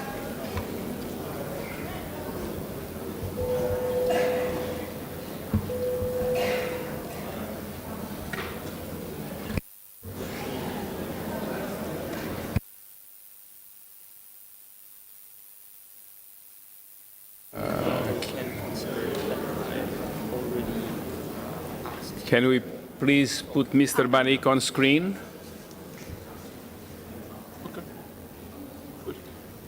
Where is the technical? I don't know. Senator. Who is the? Where is it? Okay, thank you. Okay, we will restart now our sitting. It is now my pleasure to introduce Mr. Mstyslav BANIK, Deputy Minister of Defense of Ukraine, who will address the Assembly by video link. Thank you, Deputy Minister. The floor is yours. Dear President, distinguished members of Parliament, Excellencies, ladies and gentlemen, it's an honor for me to be here among our true friends and a big privilege to have a dialogue with you and defending moment for Euro-Atlantic security. Ukraine highly values for the unwavering support of the allied nations, and the crucial role played by the NATO Parliamentary Assembly is maintaining political unity, democratic resilience and collective resolve. Today, Russia suffers great losses on the battlefield, but nevertheless refuses to stop its war. Thus, I would like to share several key messages regarding our common security and our shared future. Our priorities remain unchanged: Ukrainian drones and missiles, air defense, extended range artillery, ammunition, Pearl mechanism. For 2026, our principle is simple: procure what can we be delivered this year. Ukraine industry can produce 20 million drones annually, as well as tens of thousands of deep strike and air defense missiles. We have production capacity that can be activated within months if funding is available. So we are sincerely grateful for the Ukraine support loan. We can now move forward with strengthening our defense architecture, investing in military production and procuring essential defense articles. At the same time, we need advanced air defense capabilities from partner countries, including your states.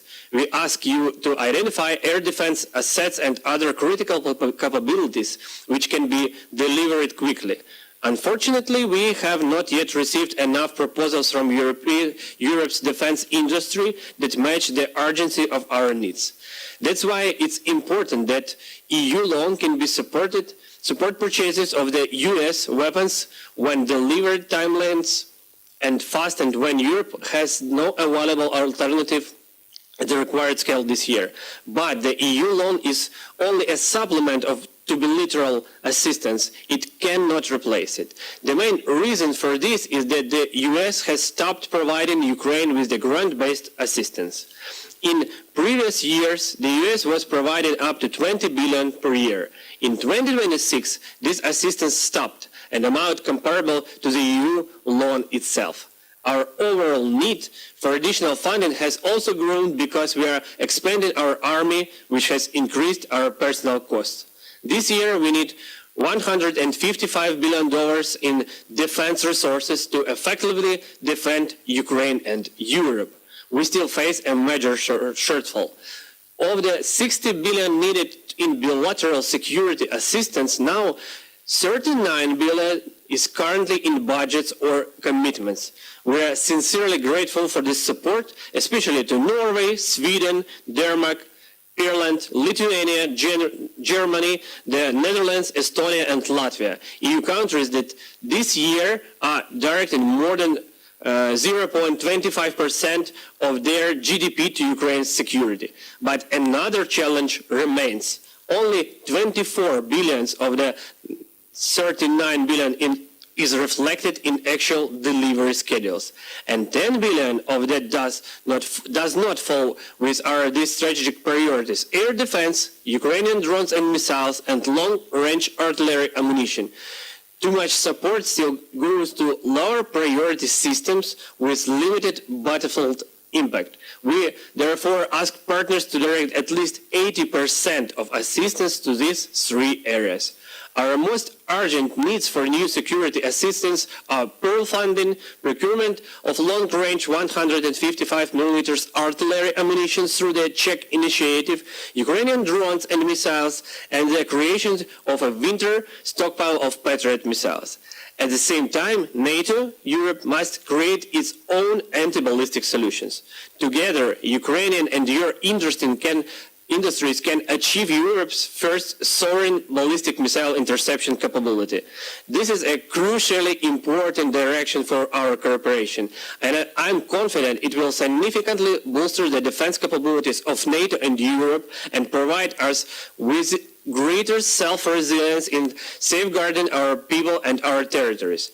Today, Ukraine is gaining momentum. Russia's military machine is beginning to slow down. We can make 2026 the year when the weakened Russia passes the point of no return and can no longer recover. I say this from my own experience. I personally operated FPV drones and later served as a unit commander. And right now, here at the Ministry of Defense of Ukraine, our entire team is uniting our strategic vision within a deep understanding of the battlefield and the real challenges of the ground, ensuring that every decision directly aligns with the highest priority of the military. We know how to achieve this. We're already eliminated 35,000 Russians per month, and our goal is 50,000 Russian troops per month. Through its strike capabilities, we already conduct 5,000 strikes per month at the distance above 20 kilometers, and we plan to deny the enemy all roads within 70 kilometers for the front line. Through our deep strikes, we aim to disable half of Russia's oil refining capacity and several key oil terminals on the Baltic and the Black Seas. In parallel, we are developing our air defense and improving our ability to counter Shahed-type drones, cruise missiles, and ballistic threats. We made our war more technological and cheaper.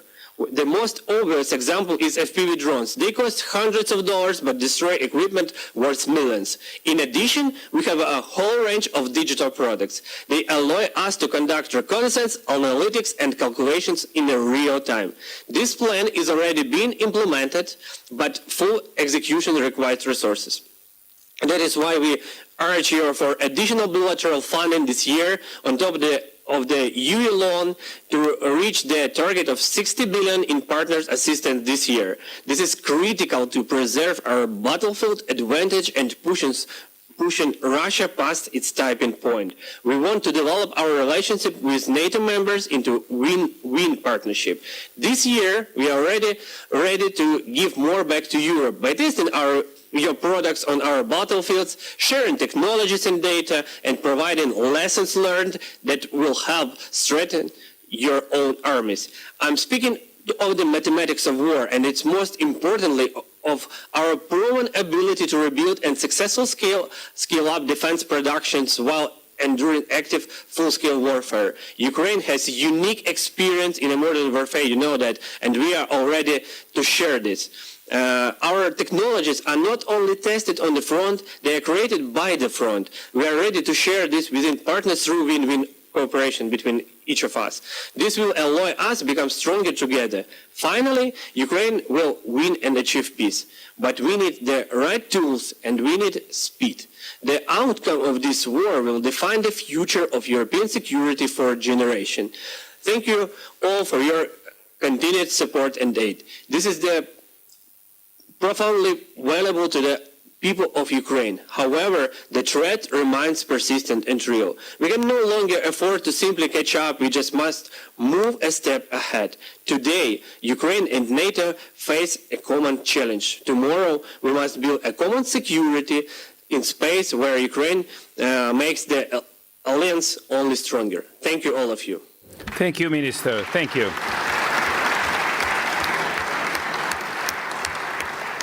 The Minister will take some questions and comments, very brief, please. We have a group of 7 questions. The first one from Congress Mike Turner, the second from Mikko Savola from Finland, the third from Jesse Klaver from the Netherlands, then Andrzej Zewiński from Poland, Tomi Monan from Finland, Dimitrios Karidis from Greece, and Salvatore De Meo from the European Parliament. Congressman Turner, please, you have the floor. I ask you to stick to 1 minute, please. Thank you, Mr. President. Thank you, Mr. Minister, for your eloquence and for your accomplishments in the continuous fight of Ukraine for standing up for democracy. My last trip to Ukraine was in September, and as a member of the United States delegation and of the U.S. Armed Services Committee in the House of Representatives, I know of the U.S. strong support for Ukraine. You know, the last time that a question of support for Ukraine was on the U.S. House of Representatives floor, over 300 members of the U.S. House of Representatives supported the measure. Thank you for your strong statement that members of parliaments of Europe need to support funding for Ukraine, and your eloquence in stating why they should support your efforts is incredibly important. But I want to make clear that even though you indicated their need to support funding, please acknowledge that the United States support for Ukraine continues with you every day. As I was there in September, you have continuous contact with the United States and continuous support by the United States to Ukraine has not stopped, and you in your role continue to have continuous contact with the United States. And I would appreciate for this room, even though you acknowledge your need for their support, that you would acknowledge the U.S. continuous support that you receive from them. Thank you. Thank you, Mr. Turner. Mikko Savola, Vice President. Yeah, thank you, Mr. President. First of all, I want to congratulate Norway and Switzerland for their success in the Ice Hockey World Championship but at this time, Finnish Sisu carried us all the way in the championship, so thank you very much. Mr. Minister, as the NATO Deputy Secretary General mentioned earlier today, Ukraine has become a global leader in the military innovation under wartime conditions. It is no longer only about how we can help Ukraine, but also about how Ukraine can make us stronger. We have to continue supporting Ukraine and investing our own capacity in Europe with the Ukrainian knowledge. My question to you, Mr. Minister, based on Ukraine's experience since 2022, what are the most important lessons about the digital warfare, drones, and the integration of a civilian and the military technologies that Europe and the NATO countries should invest now? Thank you. Thank you, Mikko. Now, Jesse Klaver from the Netherlands. Thanks so much, Mr. President. And thank you, Minister, and thank you for your strong statement. I think we should change the narrative. It's always about how can we help Ukraine, but by far, the Ukrainian military force is the strongest of Europe. And I think we're entering a moment that we have to say that our security relies on the security forces of the Ukraine. So I hope sincerely that we can integrate as soon as possible the Ukraine within NATO and also within the European Union. That said, my question to the Minister is as follows. You told us about the production capacity for drones is 20 million, and it's still not met its maximum. So what can we do to make sure that you can produce more, and to help you to prevail and win this war? Thank you so much. Thank you, Jesse. We turn now to Poland. Andrzej Zewiński. Thank you, Mr. Chairman. First of all, I would like to congratulate a brilliant and interesting speech, Mr. Minister. Deputy Minister, Ukraine is on its Euro-Atlantic integration path. In this context, we need to look for concrete ways to enhance our strategic cooperation. Of course, one of the ways is to use better the NATO-Ukraine Joint Analysis Training and Education Center, JITEC, which is located in Poland. However, we also need to bring our defense industries closer. How do you view the future of your defense industrial cooperation with allies and your contribution to the transatlantic defense industrial base. Another issue, we have taken the note that France and Germany have proposed an intermediate status of Ukraine before full of EU membership. Would Ukraine accept such a transitional model, or do you believe there should be no intermediate step on the path to full EU membership and longer-term perspective NATO membership? Thank you very much. Thank you, Andrei. And now, Mr. Tomi Imonen from Finland. Thank you, Mr. Chair. I would like to emphasize that my question is not accusation, but an honest attempt to try to understand the size of problem regarding Ukrainian drones that don't make it to their targets, but end up elsewhere due to the Russian interference. So we value Ukraine as a security provider, and Finland has from the beginning supported and will continue to support Ukraine, which is fighting for the whole Europe. And my question is to Minister, could you describe how many of those drones fired from Ukraine have strayed to other European countries, and what measures Ukraine is taking to improve the impact of its drones? And I want to highlight that our support to Ukraine is not wavering. Slava Ukraini. Thank you. Thank you, Tommy. Thank you very much. Now we turn south to Dimitrios Kairidis from Greece. Well, my question, Mr. President, is a follow-up to the question of our Finnish colleague. We are very strong, as a representative of the Greek delegation, allow me to say that we are very strong friends of the noble struggle of Ukrainian people, and our hearts and minds are with you. We admire your ingenuity, your courage, and your resilience.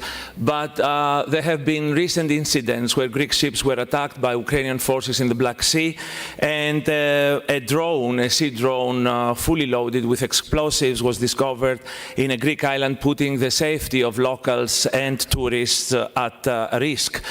This is putting us, friends of Ukraine, loyal friends, strong friends of Ukraine, in a difficult political position against internal opposition that did not want Greece to take such a strong stand in support of Ukrainian struggle. And I wonder if you have a comment and an argument that we should make back home in your defense.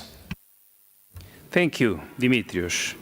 And final question from Salvatore De Meo from the European Parliament. Salvatore, thank you, Chair. Thank you for the floor. I will speak in Italian.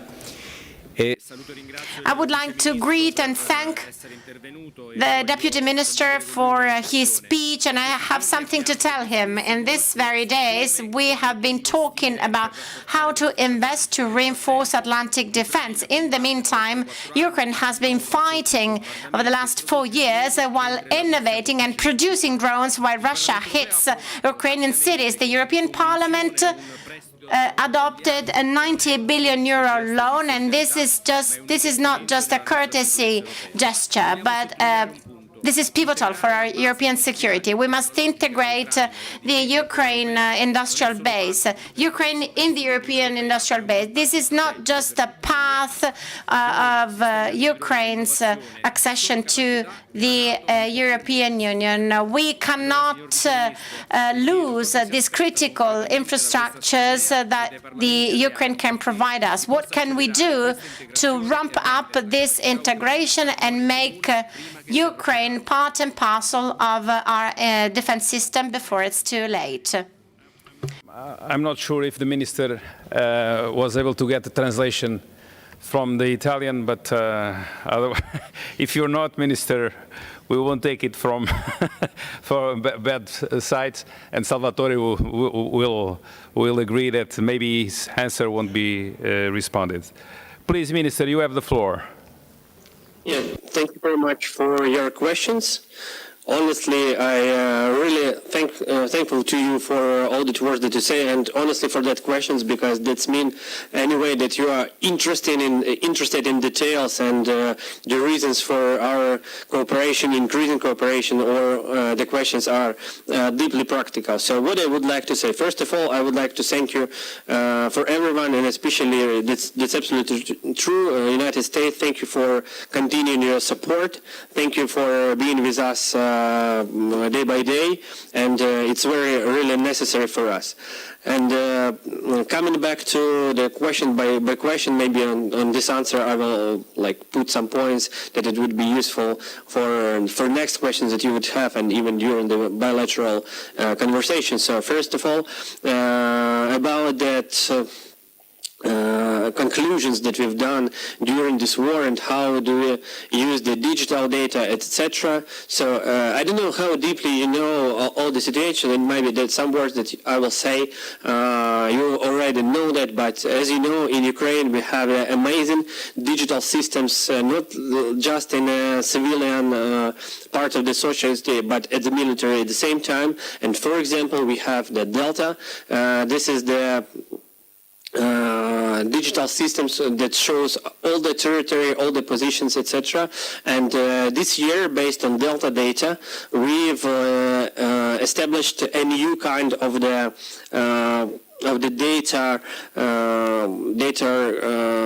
data sets. I mean, so what we've done, we've launched the mission control, and in addition, we know every successful or unsuccessful mission for every drone, and at the same time we have the understanding all the success or unsuccess for artillery munitions. So, and in the same time, as you know, we cover all the battlefield pieces with the drones. All the day we have, every day we have the general statistics with every destroyed Russian personnel piece and every injured, etc., etc., etc. So we have a lot of big data, and we are not just gather them, we work with them, and we are planning our operation based on this data. We locate on the map different territories, regions. We understand how do the Russians protect their positions or their artillery or their roads, etc., etc., etc. At the same time, we understand some locations of the electronic warfare. We understand the waves for electronic warfare, and day by day it's all changes of, and especially, for example, as I reminded in my speech in the very beginning, I spent half of a year on the Kursk operation, and we just deeply felt all the details of how Russians change the situation with the usage of FPV radio drones, and we had to adopt this, and after that we deeply understand how could we make this situation better, and we deeply worked with all our producers of drones. So for example, on this point, so I would like to say that all the conclusions that we have and all the usage of digital is always about the big data and the solutions made by data. So this is one of the I think most important things that we have during this war, because in previous wars the commanders and generals always planned their operation based on the intelligence data, based on the books of how to make the war, etc. And now we deeply work with data and immediate analysis of current situations.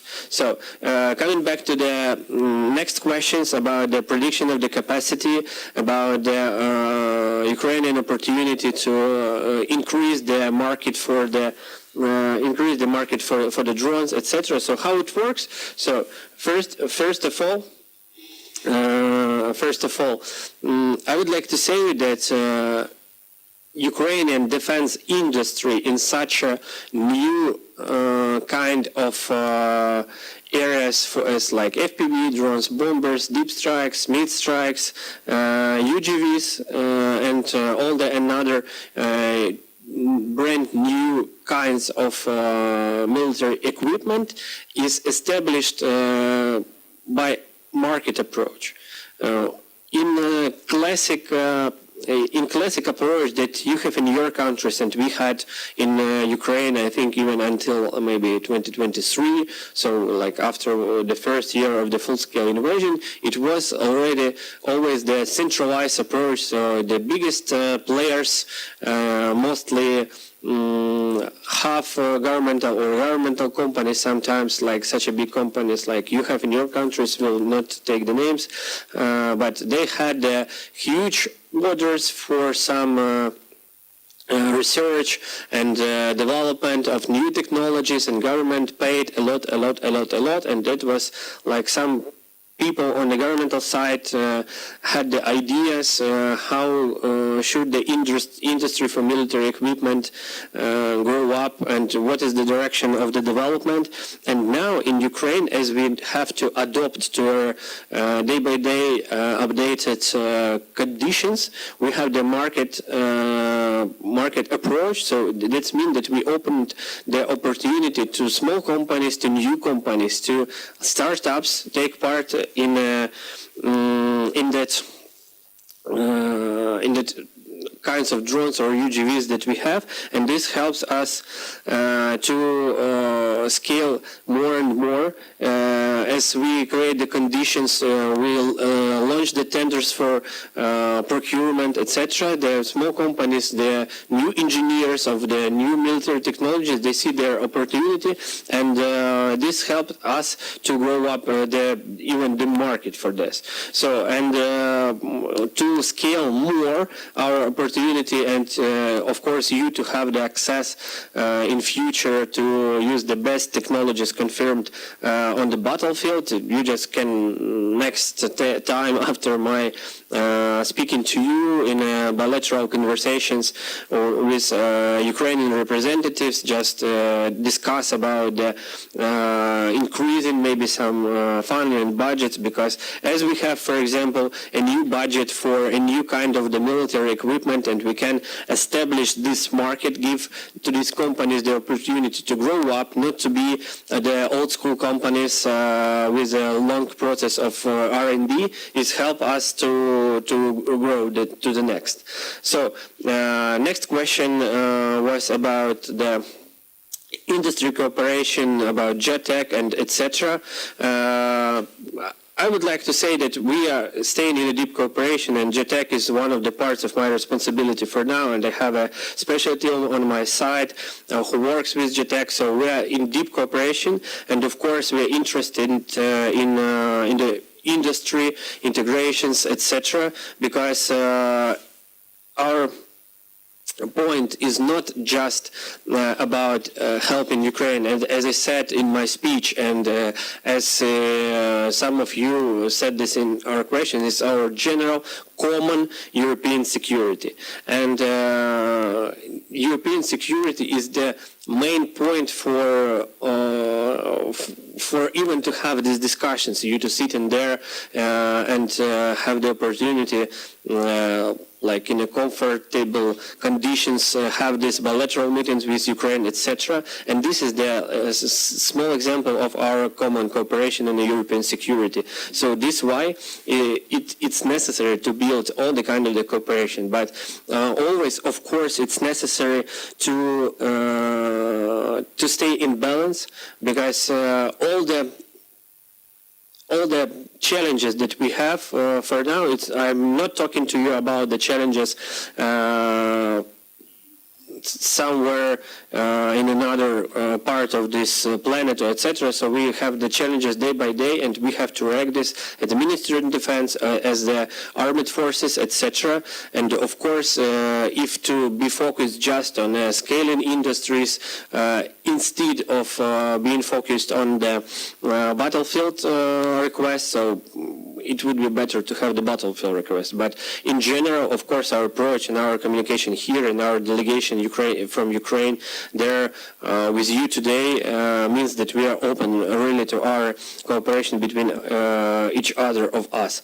About the effectiveness of drones and about the questions that you had in the in the end. So I would like to say, first of all, that Ukrainian drones, it's not the part of this question. So first of all, we have to understand that all the drones that make the problems even to you on your territories or in Asia, anywhere. So first of all, this is the results of that full-scale Russian invasion that we have. That happened in 2022, and now in 2026, on the 5th year of this war, we still have that problems with all of them. So all the drones we have in the air or in the sea, they are Russians, and Ukraine has the, I think,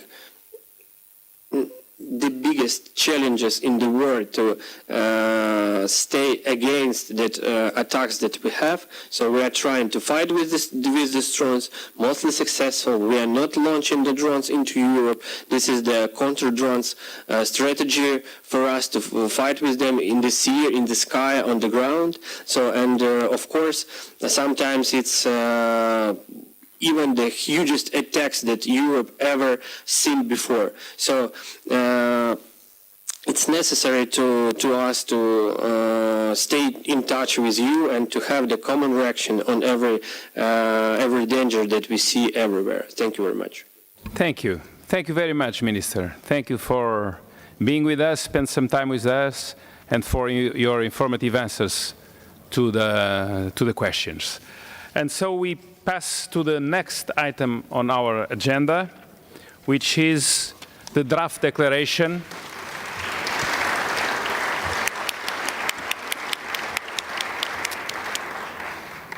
and after the draft declaration has been presented, I propose a time limit of 1 minute for other speakers and for anyone to discuss the text.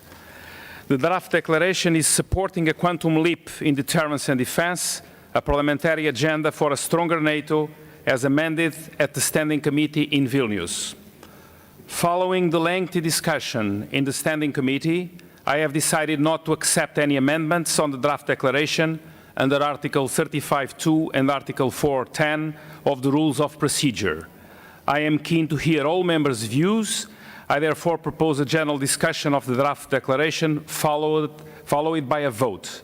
I call Sir Alex Shelbrook, Vice President of the Assembly, to present the draft declaration. Sir Alex, you have the floor. Thank you, Marcus. Dear colleagues, this year's declaration is shorter, sharper and more focused, and I would argue all the more effective for it. It is firmly anchored in the Assembly's core priorities: strengthening collective defence, supporting Ukraine, protecting critical enablers and fostering partnerships. Just as importantly, it is fully aligned with NATO's priorities, including those set out for the Ankara summit. But what sets this declaration apart is its focus on delivery. It speaks directly to what we as political leaders must do: shape public opinion, pass the right legislation and ensure that our commitments are matched by action. Because our responsibility is to ensure defence commitments are translated into real capabilities, real investment and real resilience on the ground. This text also places a stronger emphasis on accountability. As parliamentarians, we have a duty to track progress, sustain the defence spending momentum, and drive the reforms needed to strengthen our defence industrial base at a time when that effort is absolutely critical.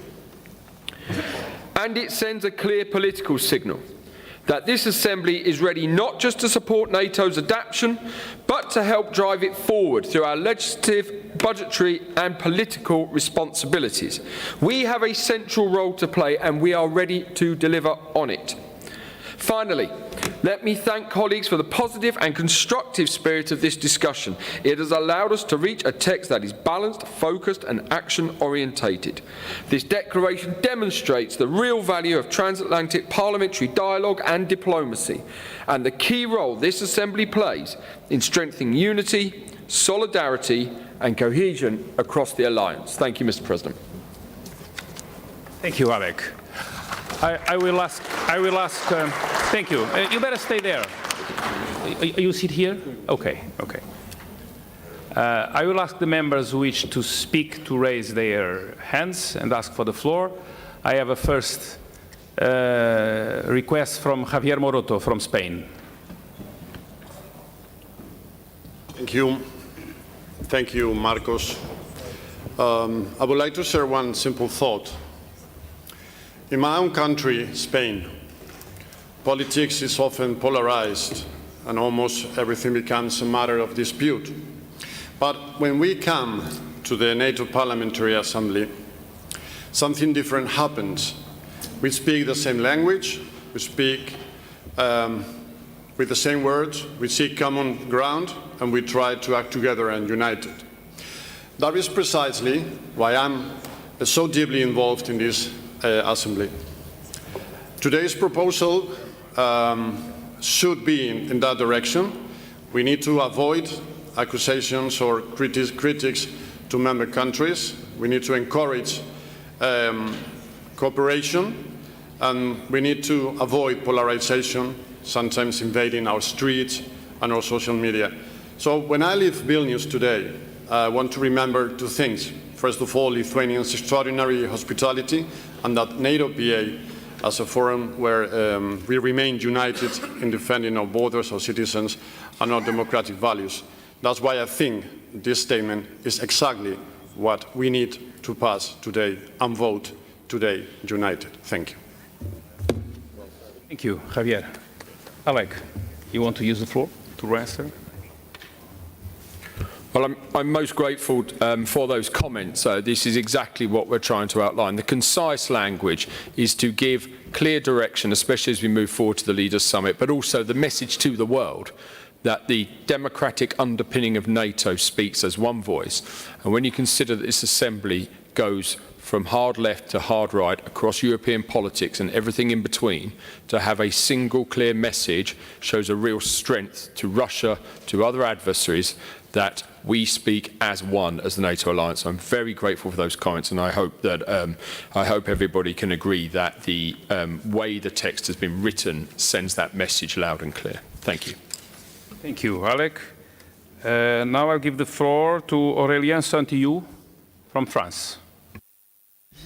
Merci, Monsieur le Président. Thank you, President.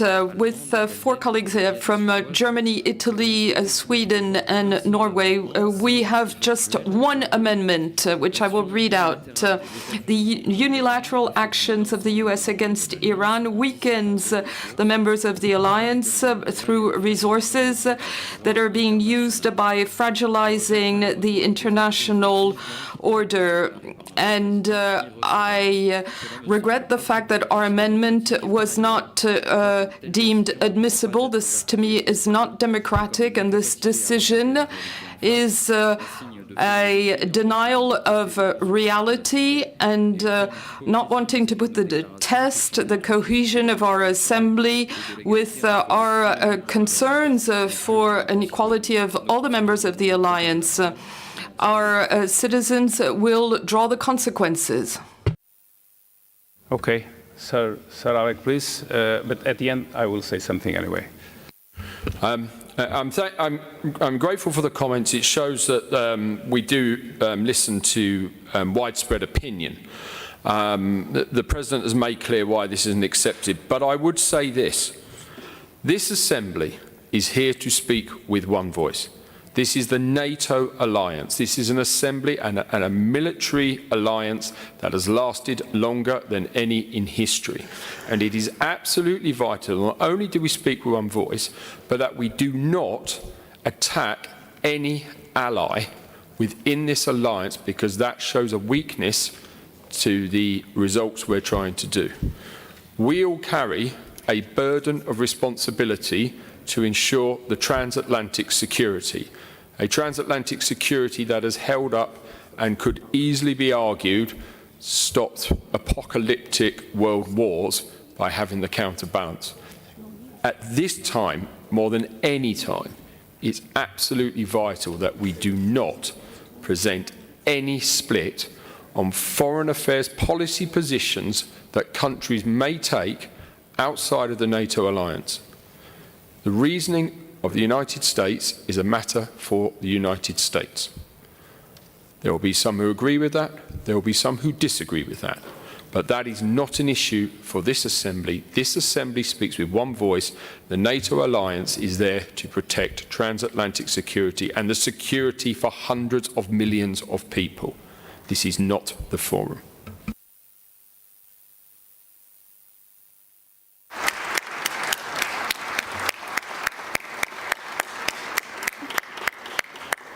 Thank you, Alec. I just would add to that the amendment proposed would be the first time that this Assembly ever will discuss something against allies, between allies. We do not talk to each other. We talk together outside. So that was the basic reason not to be accepted. And also because there was a very long discussion on the way how this declaration was settled in the Standing Committee. And we have no place to fight each other inside. Next request is Madame Poussirev, also from France, please. Merci, Thank you, President. The French delegation does not support the amendment that has just been mentioned. In France, we support a positive spirit, cohesion, and unity. So I have very little to add to what has been said by Sir Alec and by yourself, President. We are fully in line with what you have just stated, and we are totally in opposition with this amendment. Thank you, Natalia. Now I give the floor to Congressman Brandon Boyle from the United States. Thank you, Mr. President. Mr. President, of all the people in this chamber, no one is on American television more criticizing our current president than I am. No one. So I don't take a back seat in this regard to anyone. I am also a loud and vocal and proud supporter of NATO. There is a loud minority in my own country, but not just my own country, in other countries that want to see NATO go away. The best gift you could give those voices is passing an amendment that was just discussed. Why in the world would we give this gift to Mr. Putin and others in our own societies who want to see NATO go away? We should stand together, united, and I support you, Mr. President, in rejecting this unnecessarily divisive and offensive amendment. Thank you. Thank you, Brandon. Now I give the floor to Madam Kirsten Larsen from Sweden. Thank you. Well, thank you, and I couldn't more agree. Sorry, I swapped your name, not Larsen, Lundgren. Thank you. Yes, it's taken. Actually, I also think I must make clear to all of you that this was not a position from the Swedish delegation. This was from a member, a substitute in the commission, in the delegation, and we are not in favor of that. So we fully support the draft that has been put forward from the Standing Committee and the decision from the President to go forward with the declaration as it stands. Thanks. Thank you. Thank you, Kirsten. Now I'll give the floor to Lorenzo Cesa from Italy. Thank you, President. I would also like to echo what has been said by my colleagues, especially by our US colleague. This is not the time to be divided. I also said it yesterday when we talked about this declaration, and I would like to thank the rapporteur for finding a perfect synthesis. The Italian delegation is in favor of the declaration without any doubt. So I think we can go further. It's not the time to give any gifts to Putin.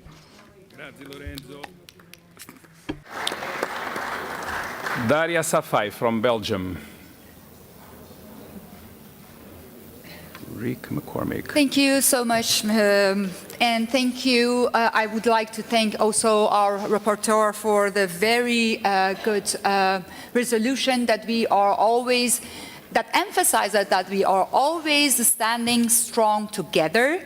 And I was surprised by our colleague Franz about the things that it was written on the amendments, because the most important message that we should give our adversaries today is that we stand strong together, and we will stand together until the end. And we are not divided. Why should we talk about it in such a place and showing them that there are other different opinions, while there are no other opinions, that we are standing together strong. We are NATO. Thank you so much.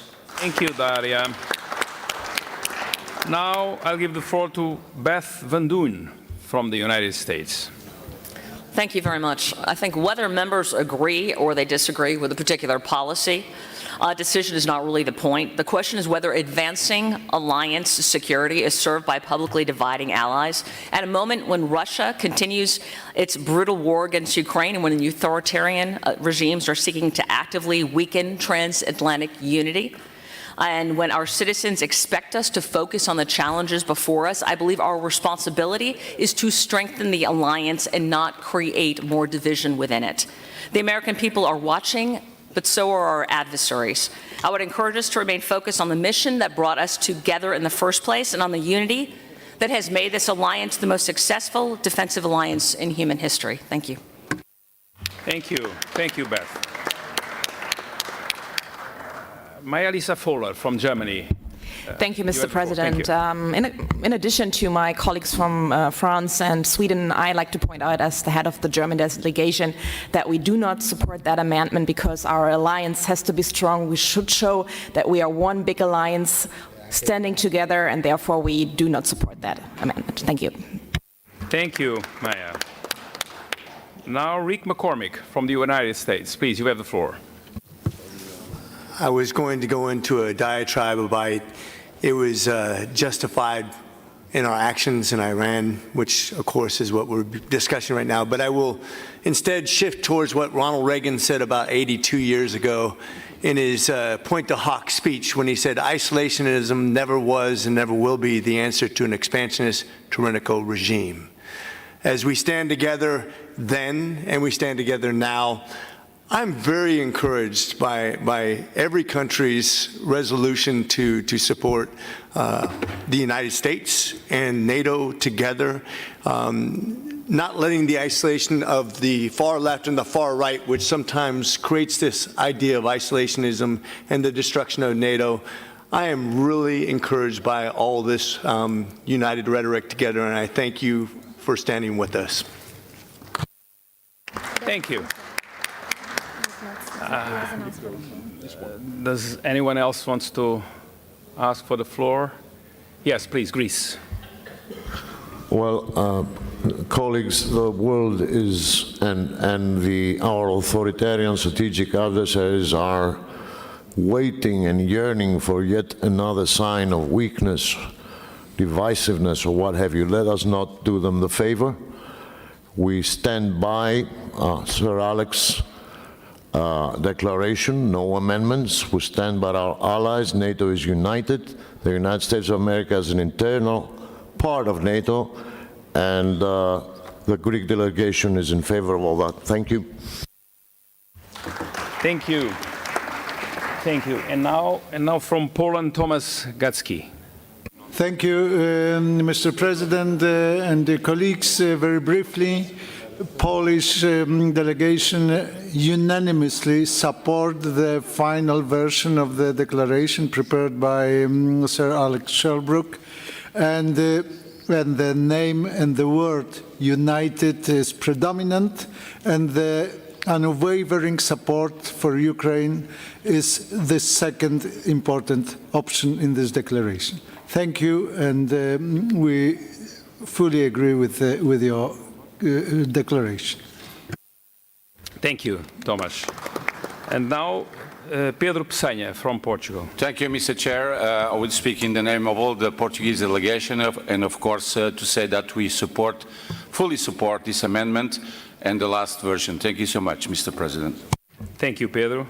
Now, Julie Jerovic for Canada. Thank you so much, Mr. President. I just want to also reaffirm Canada's unanimous approval and support for the excellent declaration that Sir Shelbrook has worked so hard on. I also want to reiterate your statement. We had an outstanding discussion at Standing Committee yesterday. It was robust, it was full, it was excellent, and this declaration was unanimously supported by our Standing Committee members, and Canada continues to stand fully behind this declaration. Thank you. Thank you. Mr. Birutis from Lithuania. Thank you, President. Today I use the opportunity to Lithuanian language because it's the last chance for you to hear. Dear colleagues, indeed, I'm very happy with your presence here in Vilnius, and on behalf of the entire delegation, I would like to sincerely thank you for your wisdom, for your solidarity that you have demonstrated, and for this robust will.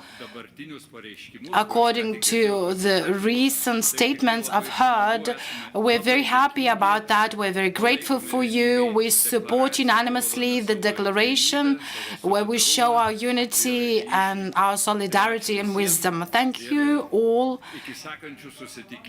See you in next meetings in Vilnius. You're always welcome here. Thank you. And now Jesse Klaver from the Netherlands. Thank you, Mr. President. The delegation of the Netherlands supports all the work Mr. Shelbrook has done.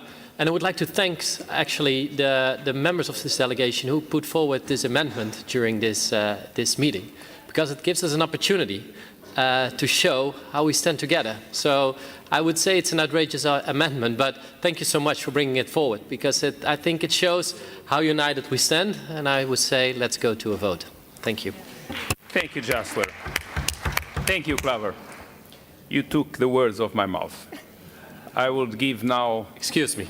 I will give now the floor back to Sir Alec Shelbrook with the responsibility you have that I do not remember of having such a strong support for a declaration. So it's your declaration, you reported it, you wrote it, and it's, as far as I remember, the most supported because it shows unity and resolve of our alliance. So you're responsible to close this.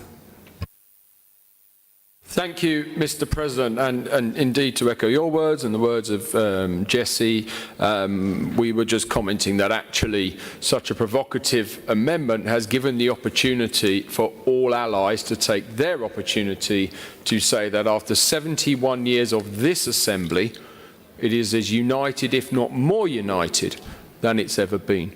And when you consider how much this assembly and the allies have expanded in those 71 years, to 32 countries standing up to repression, aggression, totalitarianism, fascism, that those principles stand strong today. And what we have seen in this room today is that we do not waver in our support for the freedoms we believe in and the freedoms we represent. I hope that having had such clear support across the alliance, that we will unanimously vote through the declaration this morning. Thank you very much.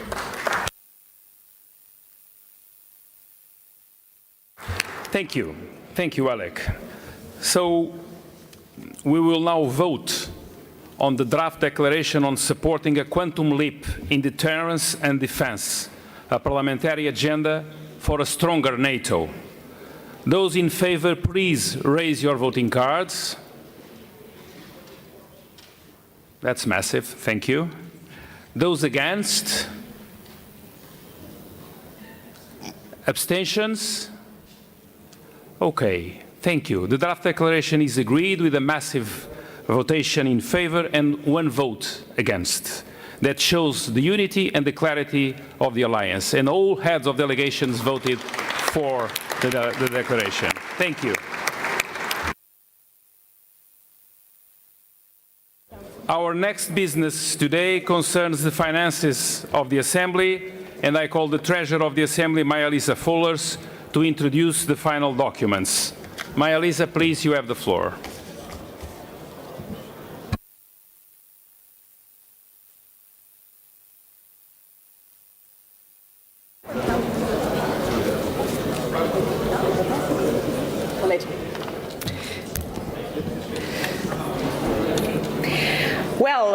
Dear Mr. President, dear Marcus, my cherished colleagues, I will brief you on the Assembly's finances. First, I'm presenting 3 documents for adoption by the Plenary Assembly related to last year, to 2025. Please, colleagues, settle down, please.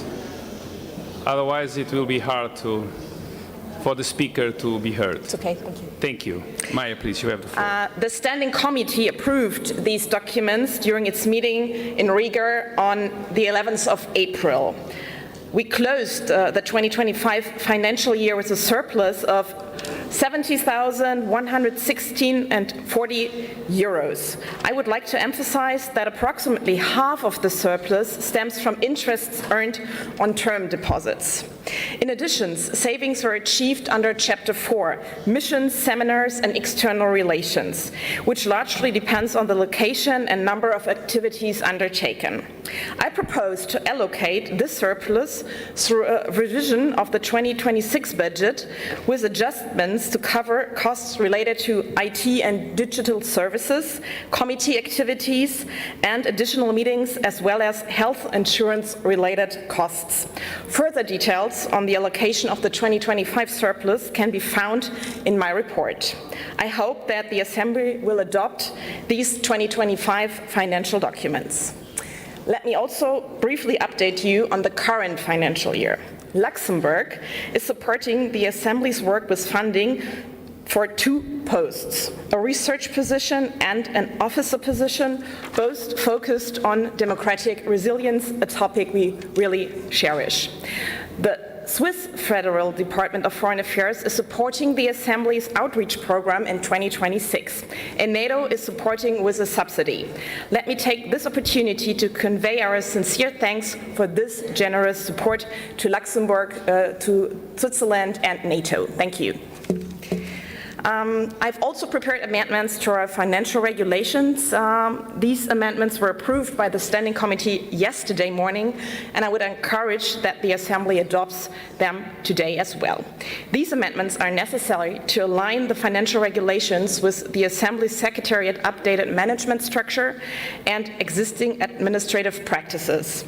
In addition, several articles have been revised for clarity, consistency, and efficiency, as well as to ensure closer alignment with NATO standards and terminology. If you have any questions of these, we are more than happy to answer them. That's all from my side. Thank you so much. Thank you, Maja-Lisa.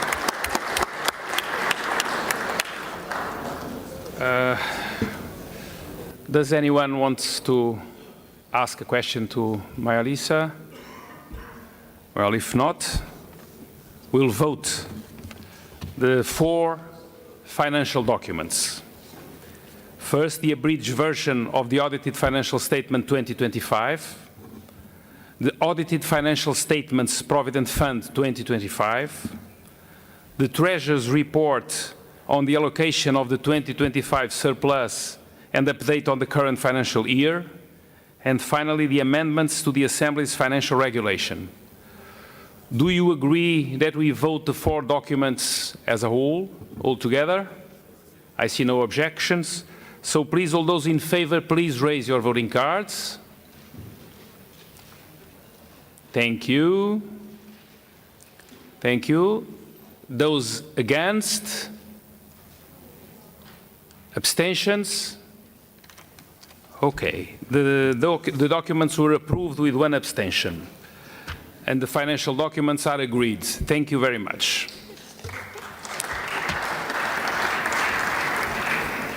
We now come to the election of a Vice President of the Assembly. This election is to replace former Vice President Agnes Fadai, whom I want to thank for her contribution to this Assembly. The Standing Committee has agreed to nominate a single candidate Alberto Losacco from Italy. Mr. Losacco, I invite the Assembly to elect Alberto Losacco as Vice President of NATO Parliamentary Assembly by acclamation.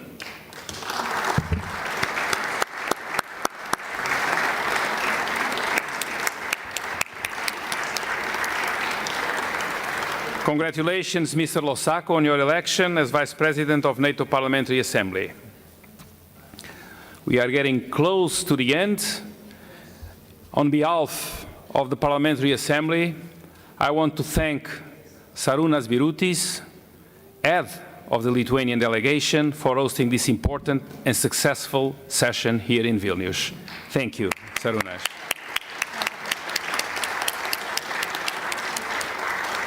We also express our gratitude to the Lithuanian delegation staff, the International Secretariat, the police and security staff, the interpreters, the people of Vilnius, and all the others who have helped make the session run so smoothly. The Assembly will next convene in November for our annual session 2026 in Berlin, Germany. I declare the spring session closed.